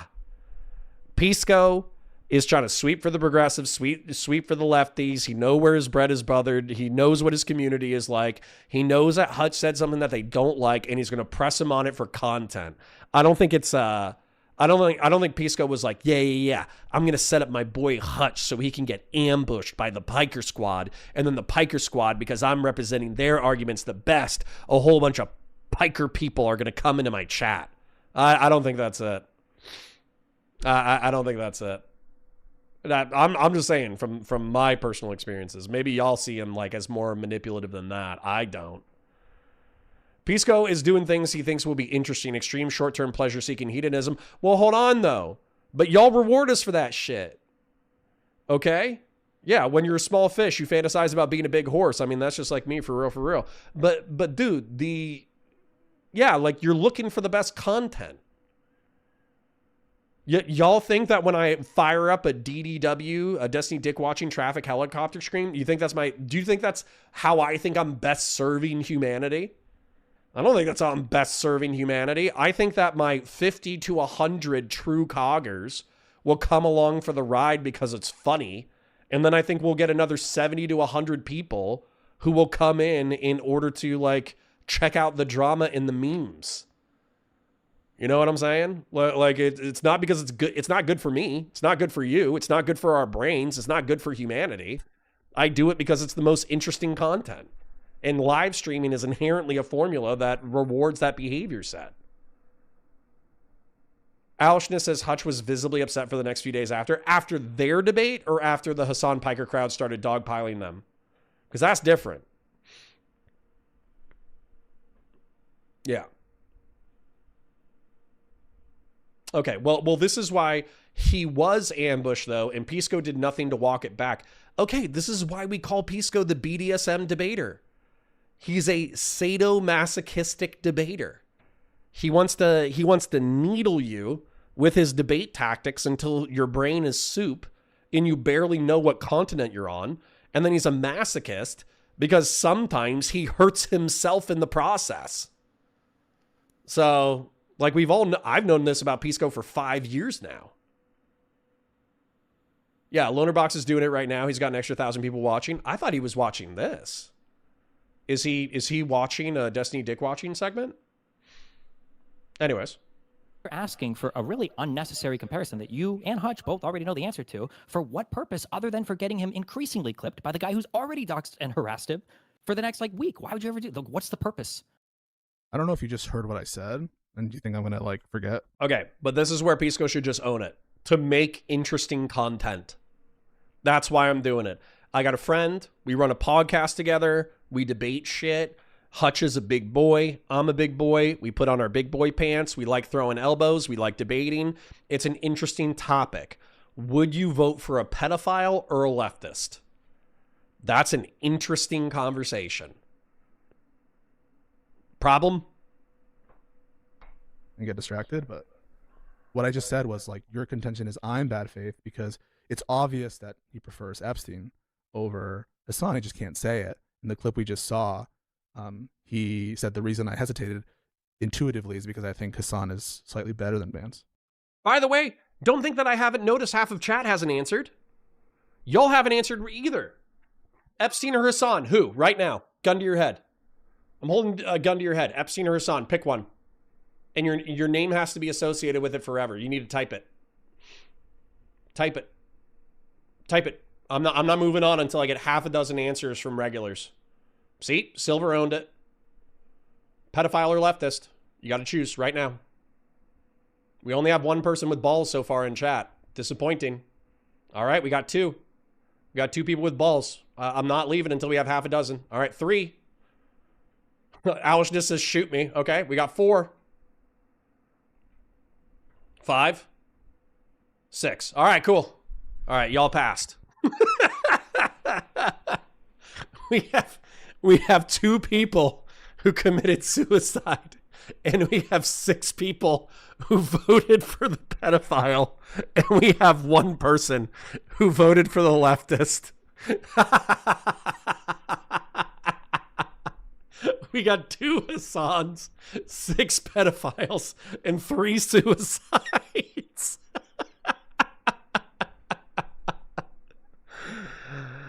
Oh my God. Oh, I'm crying. But do you understand that that's inherently interesting? That's inherently interesting that 3 people said that they would either commit suicide or opt to get deported. 2 people voted for a leftist and 6 people voted for a pedophile. That's funny. It's funny. It's good content. That should be Pisco's defense. Pisco's defense should be, it's good content. Oh, yes. How is that a question? Watch my daughters a little more closely for 4 years or pray the authoritarian takeover doesn't happen and my soon-to-be reactionary family doesn't get legally flatlined. Shake my head. I know. Hedonic Samuel says, I didn't know Minecraft was an option. It wasn't. I didn't present that. People just said that they would rather Minecraft than pull the lever, which is so funny because so presuming that Jeffrey Epstein stopped diddling kids while he was in office, right? Presuming that, right? Hassan Piker would totally destabilize the entire geopolitical balance of power on the planet. And that would likely result in hundreds of thousands of deaths. Dude, he would surrender Taiwan on a platter. Shit. He would probably order military people to help. He would probably get the Department of Defense to surrender Taiwan we would probably EMP strike Taiwan on China's behalf so China could reunify. Oh, you better believe he would normalize trade relations with Cuba. You better believe that he would lift all the sanctions off of Iran. He would lift all the sanctions off of Venezuela. Effectively, the last 4 to 5 countries that have been resisting American empire for the past 80 years, they would all become infinitely more powerful under Hassan Piker. And as a result, hundreds of thousands of people would be killed. So you understand that effectively. Meanwhile, Epstein perpetuates the status quo. So yeah, people die for sure. But even Doobie earlier, part of the reason why I timed them out is because, like, for some reason, he thinks that, like, hard power and soft power are divorced, which doesn't make any kind of sense whatsoever. The United States is not a single entity where you only do hard power or soft power. It comes as a package deal. And then not just that, he also didn't acknowledge that 90% of the people wiped out in the war on terror were vying jihadist factions slaughtering civilians. So yeah, if you're not going to be honest about your analysis, why would I care? Yes, Jonah says Hassan would give the USA to China. Dude, he would give them all the microchips. You think all the NVIDIA microchips? You think those are staying here so you can game? Wrong. They're in Chinese intercontinental ballistic missiles now. They're in Huawei iPads now. You thought that quantum computing and AI was going to be an American thing? Wrong. We take whatever advancements we have in those spheres and we give them to our enemies. So, dude, no. Absolutely not. Shot collars on dogs party versus shot collars on kids party. Oof. Founding fathers who had collars on their slaves are rolling in their graves. That, horse god, that was a brutal comment. Bud123 says you have to account for the lives saved by the U.S. not going to war with countries too. Sure, but what is that? Even in the war on terror, which is a 20-year military campaign, it was what, 500,000? 90% of whom weren't even killed by the United States. They were killed by rival jihadist groups. So what, you got 500,000 versus what, 25 million people who were saved by PEPFAR and USAID? And that's like a liberal, internationalist, diplomatic, State Department, CIA, black op? So Connor's Minecrafting himself? Probably. I imagine everyone in government sarcastically saying, I'll get on that whenever he asks for something done. True. Well, Trill, but here's the thing, though. In order to make the hypothetical interesting, because this is what we're talking about, is if they had real power, right? Because Trump does wield real power. He's being checked by Congress and the courts, but he does wield real power. So the presumption would be that there would be enough of a popular mandate from Hassan Piker that he would get, at minimum, the role as chief executive of the armed forces. Now, Hans Mayer brings up an interesting point, which is that he would never do anything to risk his lifestyle. And I think that's an interesting point, is that he's a performative leftist. So the second that he achieved any real power, he would just be like, He'd pull a Vosh. He would go into the Fortress Arc. Yeah. We need a self-flatline versus terrorist chart for if the founding fathers were alive today. All right. Maybe. It sounds a little Fed posty for right now, but in general, I'm receptive to the concept. All right, let's keep it flowing. It's different than what you're suggesting. What do you think this clip says? Like, he spent this, like, I listened to this whole 3-hour talk. The 3-hour talk is him constantly saying the problem with Vance and Hassan is they are both illiberal. Now, you try to dress this up by saying, well, maybe they can't get what they want, whose policies are in a closer direction to yours or whatever else. And so that adds a little bit more to this conversation. But given the opportunity for a fully lived out pedophile Epstein versus a fully tankied, politically capable Hassan, pretty sure that Hutch, I don't know, you can ask him next show, pretty sure Hutch would say, I guess I would go with Epstein here. The same I'd go with Epstein over J.D. Vance, because J.D. Vance and Hassan both want to destroy the liberal world order. That's why Hutch in this conversation literally asks you, don't you think that that Hassan would what was it? Try to he said on day one, would he give intelligence to China or some other thing? Mm-hmm. I think you asked which is a great analysis, by the way. I would not have come up with that on the fly. Somebody would have appealed to oh, well, Hassan's a small boy. He's uwu. He's kawaii. The military-industrial complex wouldn't let him do that much. The Congress and the Senate wouldn't let him do that much. The entrenched economic interests wouldn't let him revolutionize the economy that much. So he'll just be a cute boy, lame duck, uwu kawaii. I think the geopolitical shit actually straight up changes the calculus. The geopolitical stuff of what Hassan Piker would do in reference to Taiwan, the Middle East, North Africa, Iran, Venezuela, Russia, China, the geopolitical calculus alone, that swings the lever towards JD Vance for me so hard. It's actually amazing. He ever said that before? Something stupid. Like he asked as a hypothetical. Like That's not what I said. I don't remember. Whatever it was stupid. You can go find that timestamp of the video if you want. But like the point of the question is that Hassan would do things that would fundamentally destroy the United States, the same way that JD Vance would fundamentally destroy the United States. And he thinks Epstein probably wouldn't destroy the United States. Okay, I mean, I guess I don't know your position. It's your position still, and notwithstanding Hutch right there saying intuitively he thinks Hassan is better. Notwithstanding that it's still better than Vance. Better than Vance. Better than Vance, and that's why he's pausing. Right, and that's why he's pausing. He's asking you, like, no, because he's asking why, maybe hypothetically, why would he need more qualifiers, maybe for Epstein or whatever here? Dude. But like, this is in the middle of a conversation where he's like, dude, like, if you listen to what? So I can't. So you're calling me bad faith because I don't assume that Hutch's answer is it's so obvious Epstein, he treats them the same way. When here he's almost signaling that the intuition. I'm sorry, directly signaling. I'm going to fast forward 10 minutes, not because I don't like the flow. I like the flow of the conversation just fine. I don't want to get wrapped around the axle. And also for me, why doesn't just Pisco say, I want to make good content? I'm a little bit more progressive. I'm more friendly to lefties. I have a liberal friend who is anti-leftist. I want to scrap with my friend about the details of how they view power for good content. I mean, that would be the easiest out on the planet. And then what is Steven going to say?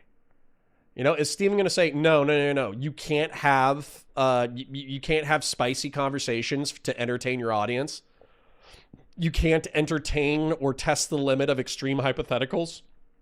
You can't use qualifiers in order to modify said hypotheticals so you can engage in an interesting conversation. Like the criticism falls flat instantaneously. Destiny's entire business model is based off of having interesting, cool, weird conversations with extreme hypotheticals and variables that change your calculus and keeping your brain wrapped around that topic. The criticism falls so flat, so instantaneously. Sapien Green says, sometimes I think, why would you think of these examples where the worst people are the only choices? And then I remember you live in the United States. Correct, Sapien Green, correct. Remember when Bill asked Anna which MENA country she would move to? Laugh my ass off. Yeah. Yep. There was another one that was really interesting, which was like, which country would Hassan Piker move to in his ideal world? And I think weirdly enough, it was China. Sacred Snow says, did Pisco listen to any argument, laugh my ass off? Like he said it? Sure. Dorito says, I'm pretty liberal, but to be honest, I would be too concerned about the knock-on effects of a trafficker pedo in power that would be willing to cover up, pardon other horrific criminals as we see now. For sure. And by the way, Dorito, a lot of people in Twitch and YouTube politics might like try to dunk on you and be like, no. Obviously, the harm reduction calculus dictates that Epstein is substantially better than Hassan Piker or JD Vance. Therefore, you have to ignore his personal foibles in order to vote that way. But you're not the only one. As a matter of fact, I think most people would either abstain from voting or they would vote for the person that they did not think was like so morally repugnant that he should borderline be like killed by the state, like incarcerated for life or killed by the state. So yeah, that might be a hot take in Twitch and YouTube politics. That's not a hot take anywhere else. Somebody says, hi, Kazra. Oh, hi. Hi, Kazra. I see you now. Hi, Kazra. Because Pisco wants to be right, he can't admit he did something just for content. I know, but what's the problem? What's the problem? What? It's not even a problem. He can say, I wanted to have an interesting fight between liberals and progressives. There's no problem here. Dorito says, but people said the same thing about Trump. He isn't a good person, but better for our country. Lol. Oh, I know. Oh, Dorito, I know. I'm with you. AK Batusai says, I'm happy Pisco is talking to other liberals. Me too. I don't want him to go on the lefty arc. Dude, you think Pisco's bad now when he's fighting other liberals. Just wait until he decides that talking to other liberals isn't worth it and he should only be friends with progressives and leftists. I don't think that there's a high probability of that happening, but could you imagine how much worse he would be? Imagine if Hassan Piker is like, hey, Pisco, you're my favorite live and learn creator.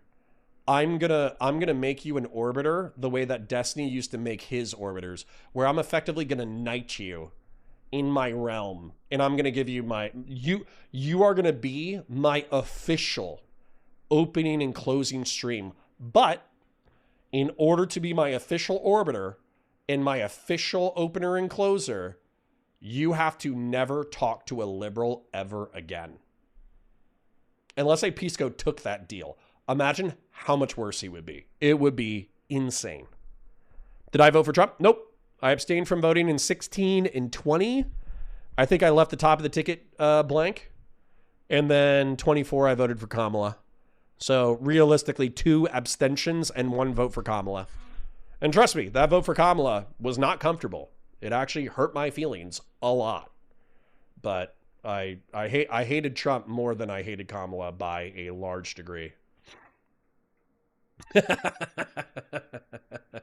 Abaddon, I would write in Hillary Clinton on my voting card because she's the moral bastion we need in these dire times, bruh.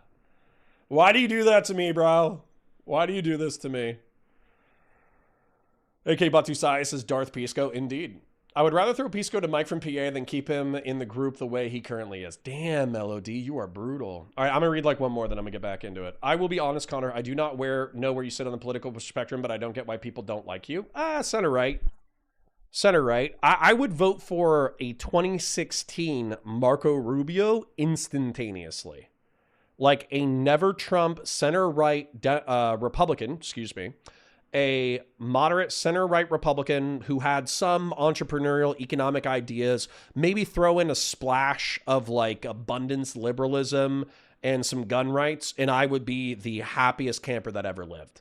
If there was a center-right Republican who wanted to build the infrastructure that's going to make America great for the next millennia, I would die happy. Basically Teddy Roosevelt. To pretend so that, like, what do you want me to do? Ban them all? I don't know. Well, no, I'm just like, you make that observation, and entailed in that observation, I think, is like, you're doing something wrong. Something has gone horribly wrong here. Yes. Right. Correct. Right. So, yes. Short says it's called center right and not center wrong for a reason. So true. And then also, this is where I wish Steve would step to the plate a little bit, okay? Because he says, what am I doing wrong? And I think Steven should have specific prescriptions rather than you appeal to a bunch of douchebags in your chat. That's not a very strong critique. So I'm trying to take corrective measures to address it, right? No. The thing that's gone horribly wrong. No, of course not. But no, I'm asking you, I should try to take corrective measures. Yeah, how's this for a joint ticket? Real Serious says Marco Rubio should change his name to Mark Blonde and he'll win. How about Aryan AOC versus Mark Blonde, or Mark Blonde and Aryan AOC on a joint ticket? That shit would kill. Imagine Marco Rubio with dyed blonde hair. That'd be hysterical. Next to Aryan AOC. I mean, if you think it's an important thing to correct, but it could be that you just don't care about it. No, I mean, like, on your view, it's an important thing to correct, right? Yeah, but it might not be on your view. No, but I'm asking your view. If I wanted to protect the friendships or the reputations or the mental sanities or the integrity of the chats and the show that I'm involved in with co-hosts, I think I probably wouldn't want people spamming that guests that we're supposedly all on good terms with are genocide apologist Zionist people or whatever. In general, I think so, yeah. I'm just going to say, nah. Nah. Dude, listen, nah. Like, dude, I wish Steven was live right now so I could call bullshit on this, okay? So, what is it? I know that it sucks to be held accountable for your actions that were like years ago, but still, I think this is accurate. Trihex and Steven had a They had a podcast together, and Steven caught a bunch of flack for saying that he would say the N-word in private with jokes and all that kind of stuff. And as long as he knew his audience wasn't racist, he would say the N-word in private. Trihex was getting dogpiled by the lefties for being his friend. And then Trihex came to him like crying and was like, hey man, can you just pretend to be a little bit more woke than you are? That way people will stop dogpiling me and we can keep working together. And Steven was like, nah. And then I know for a fact that I and Kyla have both told Steven like, hey man, could you be like a little bit less spicy? It's kind of hot out here being your friend in public. And he's like, lol. So going to Pisco and saying like, you know, hey man, for the sake of your co-hosts, you should chill out. It's like, it's kind of wild. It's kind of wild coming from Steven. It's pretty funny. Let me see if there's a picture of a blonde Marco Rubio. Blonde Marco Rubio. Has anybody done it? Oh, God. Nobody's done it yet. They did a girl version of him in a wig, but that's not what I want. I want normal looking Marco Rubio. I don't want this. I want this with dyed blonde hair. And then I'm sure you guys have already seen Aryan AOC. Aryan AOC is hysterical. AOC. Aryan AOC, dude. She would win in a heartbeat. All the Nazis would forget their racism and they would vote for Aryan AOC all day, every day. Blue contacts and a $500 dye job. And AOC could win the general election. Among other things, yes. I think that this reminds me a lot of previous conversations that you had in your community with people who would come on stream and complain to you about the nature of how they were being commented in your subreddit or in the chat, and help me find the through line there, because there is some amount of discourse that you want to allow, but some that you don't. And so help me out. What is your North Star? My North Star was that if I had a chat room that was... Bell says, Connor, we need a political mind map that shows political A players and their actual real policies and actions so we can all judge them good content and good for the grill. Yeah. Let's do that tomorrow, maybe. Or in general. Just remind me of that concept. That's not a bad concept. Even send it to me in a DM. It's not a bad idea. Incessantly spamming stuff about a particular person that I didn't personally agree with, or that I didn't want to give the impression that I was condoning, I would do something to clamp down on that in my chat. What do you think about the concern I have that Okay, but Silver, sorry I'm pausing so much and just engaging with chat instead of engaging with the content. This is like a classic attention deficit disorder counterpoint spot, okay? So, hold on. These analogies aren't matching because Destiny explicitly says when asked that he's going to be okay with and not. Pisco doesn't even view any chat behavior as bad. Do we care? Why do we care? Okay? Why do we care? Like, in commentary, this is something that drives me crazy. So, Nicholas Diorio during the Chud Logic drama was like, oh yeah, and Chud, when you called me out for being an Ethan Klein dick rider, you swung your chat into me. And it's like, bro, you have 5,000 live. You don't have any mods who can ban the annoying people? Bro, you high as fuck? What do you mean you don't care that our chats are shitty to people? No. I care that my community is good because I'm setting a different expectation for my community. But if another creator is successful and they're very lackadaisical with their community, why do I care? No. Silver. You're right. There's no effing shot you would be okay with us ripping into guests. You're correct. But am I going to moral frog to Sitch and Adam about the way they conduct themselves? Short Fat Otaku was on their stream the other day and their chat was disgusting. Dude, I would have started if y'all were talking shit about Dev, Short Fat Otaku, the same way that their chat was talking shit about him, and he's a friend of the channel, dude, I would have started timing people out. I might have even banned them. Some of them were so fucking nasty. And all they said too, they just kept spamming bad faith, bad faith, bad faith, bad faith. If I attracted an 80 IQ chat that couldn't articulate what bad faith was, yeah, you're getting fucking banned. Absolutely. I don't think it's a moral failing. It's a moral failing on Pisco that his chat rips into his co-host and he's pretty much fine with it. He wants a Wild West chat. Christian Lara says, I've ripped into guests before. Well, you're special.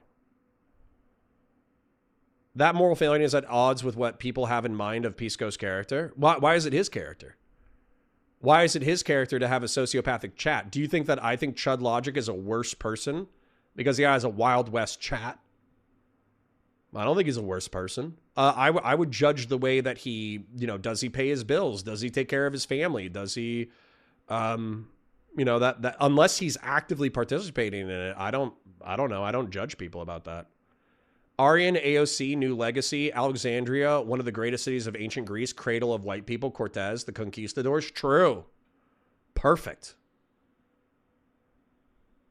Yeah. Fellrunner says Connor doesn't care because he doesn't read the batshit fucked up things that people say about Connor personally in Pisco's chat. If I did, I wouldn't be able to do this job. If I read what other people thought of me in hostile chats, I wouldn't do this job. Same thing with Reddits. I don't go into Reddits of fellow creators and name search myself. I would rather take a Parmesan cheese grater and rub it into my testicles. That sounds horrible. Why would you ever read the opinions of rival tribal political organizations and their opinion of you? It sounds like a horrible way to get shredded. Destron says because it's indicative of his character, the chat generally will follow suit in what is acceptable by the creator. Yeah, but Pisco doesn't do that. Pisco has...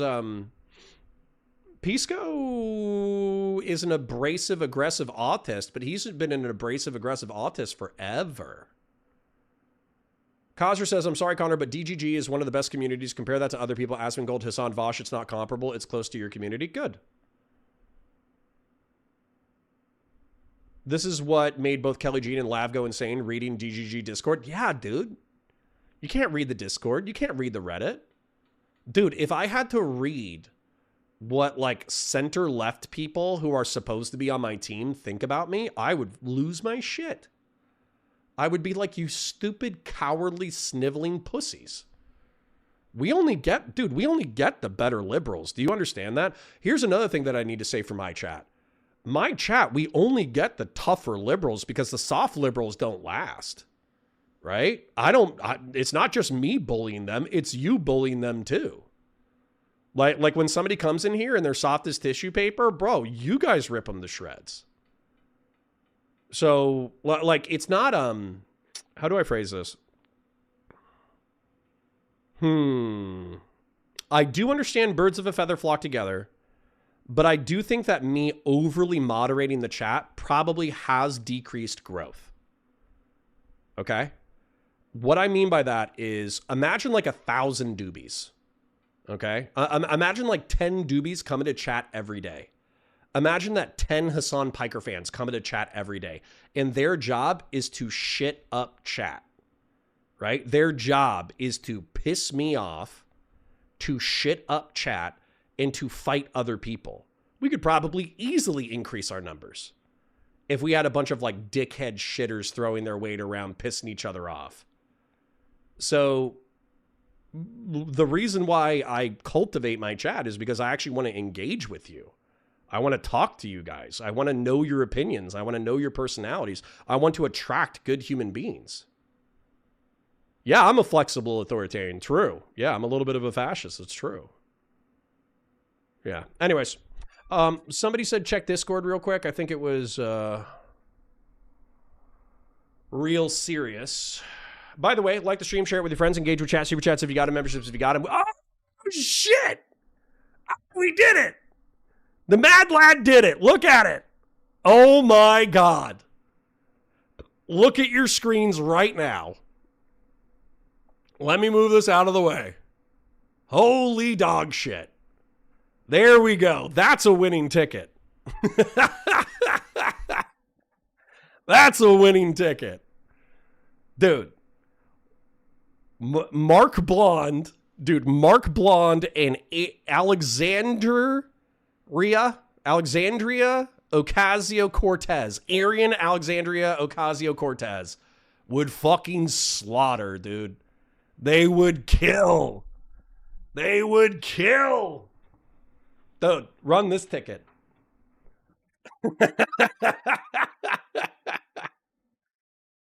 Dude, everybody is like, Connor, no. You can't vote for Marco Rubio. You can't vote for Marco Rubio. He's too crazy. He's been a simp. I'm not voting for Marco Rubio. I'm voting for Mark Blonde. I'm voting for Mark Blonde and Arian Ocasio-Cortez. Oh my God. I did watch this Japan's Railgun the other day, by the way. And I'll save you 30 minutes. They made the Railgun successful by shrinking it. That's all that happened. They just shrunk down the components. That way there was less wear and tear on the body, because the United States Navy was trying to replace railguns. They were trying to replace railguns, or they were trying to replace main battle cannons of like battleships and destroyers and frigates with railguns. So they were making like huge 105 millimeter railguns, and apparently the projectile and the energy needed in order to get the railgun working was so devastating that it just like blew out the barrels after like 5 or 6 shots. Whereas if you have a 40 millimeter railgun, effectively the size of a grenade launcher, and it's for point defense, so it's primarily to launch a shitload of projectiles at incoming missiles and incoming drones. Apparently, the wear on the barrel is infinitely less with a much smaller range and a much smaller projectile. It takes less energy to launch and therefore is less likely to destroy the barrel. So, I mean, that's I saved you 20 minutes of your life. They made railgun technology viable by shrinking it. Anyways. I kind of like the open, people are allowed to like make accusations of, in terms of political alignment, like to call people genocide apologists.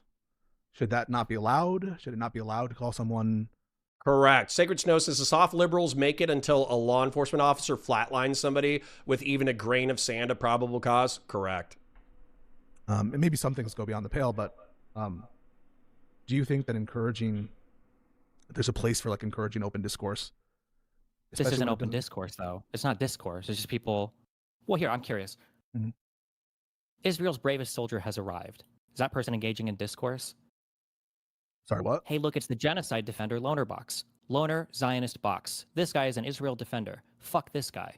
Oh, nice, Loner Box. He's here to tell us how cool Israel and that Bibi is totally not doing war crimes and we should still support them.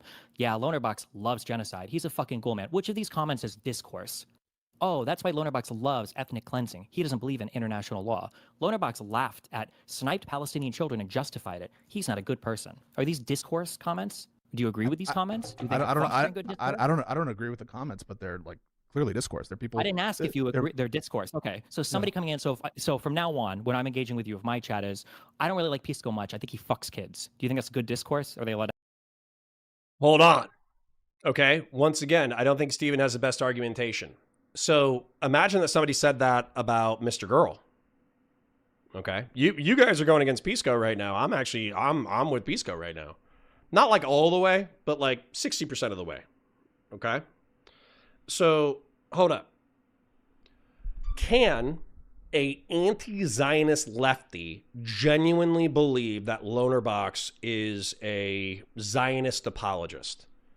Now, as a tepid Zionist, I genuinely believe that Lonerbox is not a anti-Semite or an Islamophobe. I think he engages in nuance, and that upsets people. I think it genuinely pisses people off to hear Lonerbox, talk with any level of nuance. But do you think that people could take like 5 to 10 second clips of Lonerbox talking about the Israel-Palestine conflict with nuance and also being descriptive about things and then use that to label him as like a massive, shitty, violent Islamophobe?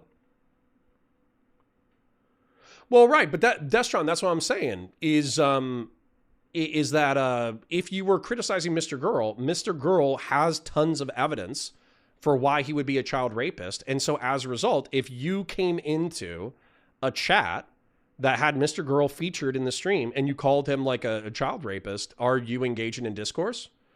It doesn't produce good conversations. It doesn't explore the nuance of what Mr. Girl says. It doesn't actually steelman his arguments. It doesn't take him in good faith. It probably makes the conversation worse. And so as a result, it's not good. It's discourse. It's not good discourse. Right? And so that's where, for me, it's like, yeah, there's such things as bad discourse. Fellrunner says you have to take Lonerbox out of context and make those conclusions. Well, no offense. I think most people in Hassan's audience have like a sub 100 IQ. I genuinely think that most people who listen to Hassan Piker on a regular basis are actually average to below average intelligence. So, you know, well, like how much credit am I going to give them for going out of their way to research topics? You know, like I don't think they do. Taze, you should be like a king moderator. I don't want to make grassroots hegemon jealous, but I'm going to make Taze a king moderator. I trust him with my life. I made a Super Saiyan Mark Blonde. Is it in the chat? Can I show? Yes. Please consult your screens. Please, I would vote for this guy. This looks like a combination of the guy who played the Tick and Marco Rubio Mark Blonde. And I would vote for this guy. This guy looks nice. This guy looks like he gives good hugs. I think this guy, I think Super Saiyan Mark Blonde gives good hugs. All right, hold on. So Tay says you can, but if Lonerbox is your friend and you know he's not a genocide supporter, would you abide by it in your chat? No, I wouldn't. But once again, no, don't permaban Doobie. He might actually come back and give money.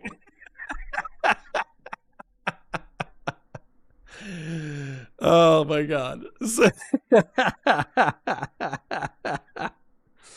Yeah, unless you want to take up Doobie's oiling responsibilities, Taze. Don't permaban Doobie. Oh my God, that's funny. So, anyways, once again, I have set the standard that I'm going to have a high quality chat, but you guys understand that I am suffering for this, right? You understand that we're at like what, 80 viewers, 90 viewers? Normally we're at like 100 to 150, but we did a 2-hour conversation with Taze earlier, and then we also did we had a midday chat interruption, and I'm assuming like the 30 liberals who normally check me out in the morning, they were like, that's fine. I want to go check out Lonerbox anyways. So we got abandoned by our soft libs, I could just let a dozen Doobies and a dozen Hassan Piker. Dude, we could get Acreal back in here. We could get Ogre Boy in here. We could get, Doobie in here. We could get whatever 4690 in here. Dude, we could have so many hating ass, rude ass, Vlad the Impaler. We could have so many shitty people in here, and they could all be fighting each other. They could all be fighting each other every single day and boosting the watch metrics. But the amount of psychic damage that I would take from having to allow their perspectives to go unchallenged in chat would genuinely psychically hurt me. So, Tay says, well, that's a standard in my opinion. We should hold to people, and I think it's pretty normal standard, and that's the exact situation for Hutch and Pisco. Sure, but I think there's room for a Wild West chat. And I don't begrudge it in Twitch and YouTube politics. Destron says you're not suffering because of moderation. It's because of time slot and content. Weirdly enough, I did better in a morning time slot. If I do like 2 p.m. to 5 p.m. or noon to 5 or whatever, there's so many people who are live that I think I actually suffer. I think I was at like 50 to 70 on noon to 5. Whereas when I moved from 9:30 a.m. to 2:30 p.m., I boosted up to 100 to 150. You're also not a podcast called Live and Learn. I mean, that's true. That's a branding issue. I agree with you, Caledon. I agree with you. Can I preemptively ban GKR? Sure. Valrunner says, Connor, do you agree that we can criticize Pisco for acting like he does not understand things, being obtuse to the point of sweeping for bad ideas and people? Absolutely. It's one of the things that I called him out on in our most recent debate, and it's something that I'm going to be listening to going forward. So one of the things that I notice, and I hope you guys start noticing it as well, is that Pisco, whenever he will walk you down a logic trail and he expects you to answer it. GKR is an old head, dude. Old head. Like he was a community member in like summer of 2020. And he was like a lefty who was trying to convert me to at least being a liberal, if not being a progressive. And I had like a lib progressive contingent of my live stream audience and my Discord audience. And effectively like GKR and a bunch of other people tried to like lead a liberal progressive rebellion in the Discord in order to fracture the community. And a lot of people actually left. It was like half a dozen to a dozen people. So Tay said, old Discord member had pizza with him once, then I told him to mainline cyanide. Jesus Christ. Yes, exactly. So Pisco walks you down a logic tree, and if you don't buy into every single thing, he'll grill you on why you don't. And he won't really move on from a logic tree thing until you either agree with him or you articulate said agreement in like very specific and articulate detail. Whereas when you're debating Pisco and you're walking him down your logic tree, when he actually concedes to a majority of your argument, and then you get to the final step, at which point he would need to acknowledge that at least your line of argumentation was valid, if not sound, he says, well, I don't know about that. And that for me is like, I'm going to call that out every single time because I've seen it. He's done it with me half a dozen times. I've seen him do it with other people where effectively like he cannot concede that the other side has a valid point, which is not that's not good faith in my opinion. That's not my, like if I'm going to constantly answer where you ask me earnest questions and you expect me to opine earnestly, you can have an opinion.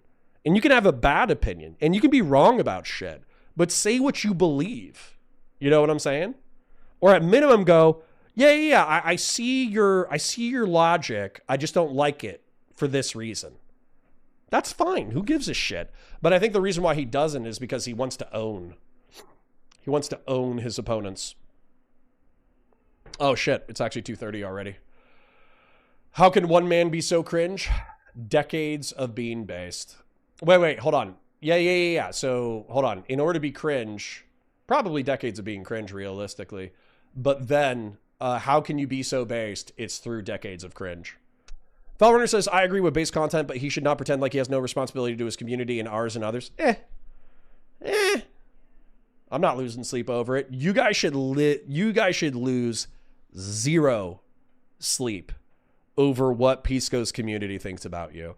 And you should lose like the mere thought of, dang, there's a lot of liberals and lefties and progressives in Pisco's community. I wonder what they think about me. Nah, like the neuron that you fired there is a waste of the electrical energy that you have spent in your life. Don't fire a single neuron in that direction. It's not worth it to you at all. Christian Blair says, I remember him in chat, but I wasn't in Discord. I remember fuckheads like Penner, though. Yup. We could bring Penner back. Let's get Ian Penner in here. He could shit up our chat. Hedonic Samuel with the 5 says, give Rubio Super Saiyan Goku hair, and I'm in it.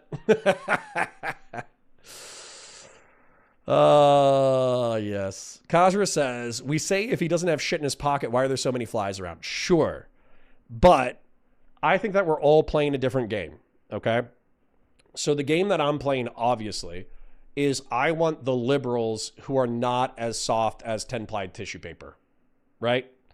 And I want the liberals who aren't soft. And then I want the conservatarians who aren't cringe.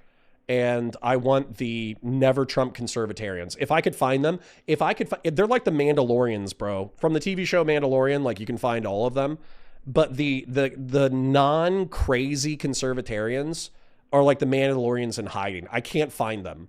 I wish I could put up like graffiti in my local community in order to find the base conservatarians to come hang out in our chat, but I can't find them because there's like 4 of them. You know what I'm saying? So, yeah, it's basically like Patriarch and Weld QC John and Grassroots. Those are the only ones I can find. I can't find any others. I don't know where they are. I thought they were in Sitch and Adams chat, but realistically, if you go check out Sitch and Adams chat during their conversation with Dev, you'll see that they have fully lost their minds. They have totally lost their minds. They are incapable of thinking now. It's actually kind of sad because they're so used to the contrarian of, yeah, Trump's bad, but have you seen this left-wing thing that's also bad? They're so used to that they don't even think anymore. It's actually crazy and kind of sad. So, yeah. But I love lefty lib infighting. So we're probably going to wrap it there because it is past 2:30. So we're past my bedtime. Yeah. Dr. Zaya says, nah, Sitch and Adams chat is totally brain dead. Correct. And also you oiled recently. So I'm going to make you a moderator as well. You shall be a moderator. Moderator. There you go. All right. You have been knighted. You are now a knight of the cog, Dr. Zayas. Speaking of which, like the stream, share it with your friends, engage with chat, super chats if you got them, memberships if you got them. Let me shout out the people who did support us today. And let me, there was approximately, I think it was 8 or 9 super chats earlier in the morning. Unfortunately, since the stream restarted, I don't have access to those. So my sincerest apologies for not reading those earlier when I was debating Taze. But Hedonic Samuel, thank you for the 5. AK Batu Sai with the 2. Hedonic Samuel with the renewed membership. Silver with the 5. Fellrunner with the 10. Numanax with the renewed membership. AKA Batu Sai with the 5. And Travis Taze with the 5 gifted. Thank you, kings and queens. I hope you have been enjoying the OBS stream. I'm going to try to set up the OBS stream for tomorrow as well for the Counterpoints Politics channel. But I don't know how easy it is to flip from channel to channel with different stream keys and also make it like a preset button where I can just like click, I want to stream to Counterpoints Politics versus I want to stream to, I have to figure it's easy. OBS is one of the most commonly used platforms, like live stream and recording platforms on the planet. So I have to assume it's actually just a few buttons. We are blue because we are Ultramarines. I mean, you can think that. If I could make you red, I would. All right. Jonah says, have a good one, boys. 07, 06. Correct. Yay, Dr. Z. I'm drunk with power. Enjoy it. Hit the next person you want with a wrench. Because I think all you can do is time people out. Arslers everywhere. Use OBS. Don't let it intimidate you. I won't. Connor, just copy the stream preset. Okay. All right. Anyways, I'm going to run, ladies and gents. I parasocially love you. Like the stream, share it with your friends, engage with chat, super chats if you've got them, memberships if you've got them. I hope you had a good time. And I will see you tomorrow at 9:30 a.m. on Counterpoints Politics. Have a great one, guys. Bye for now.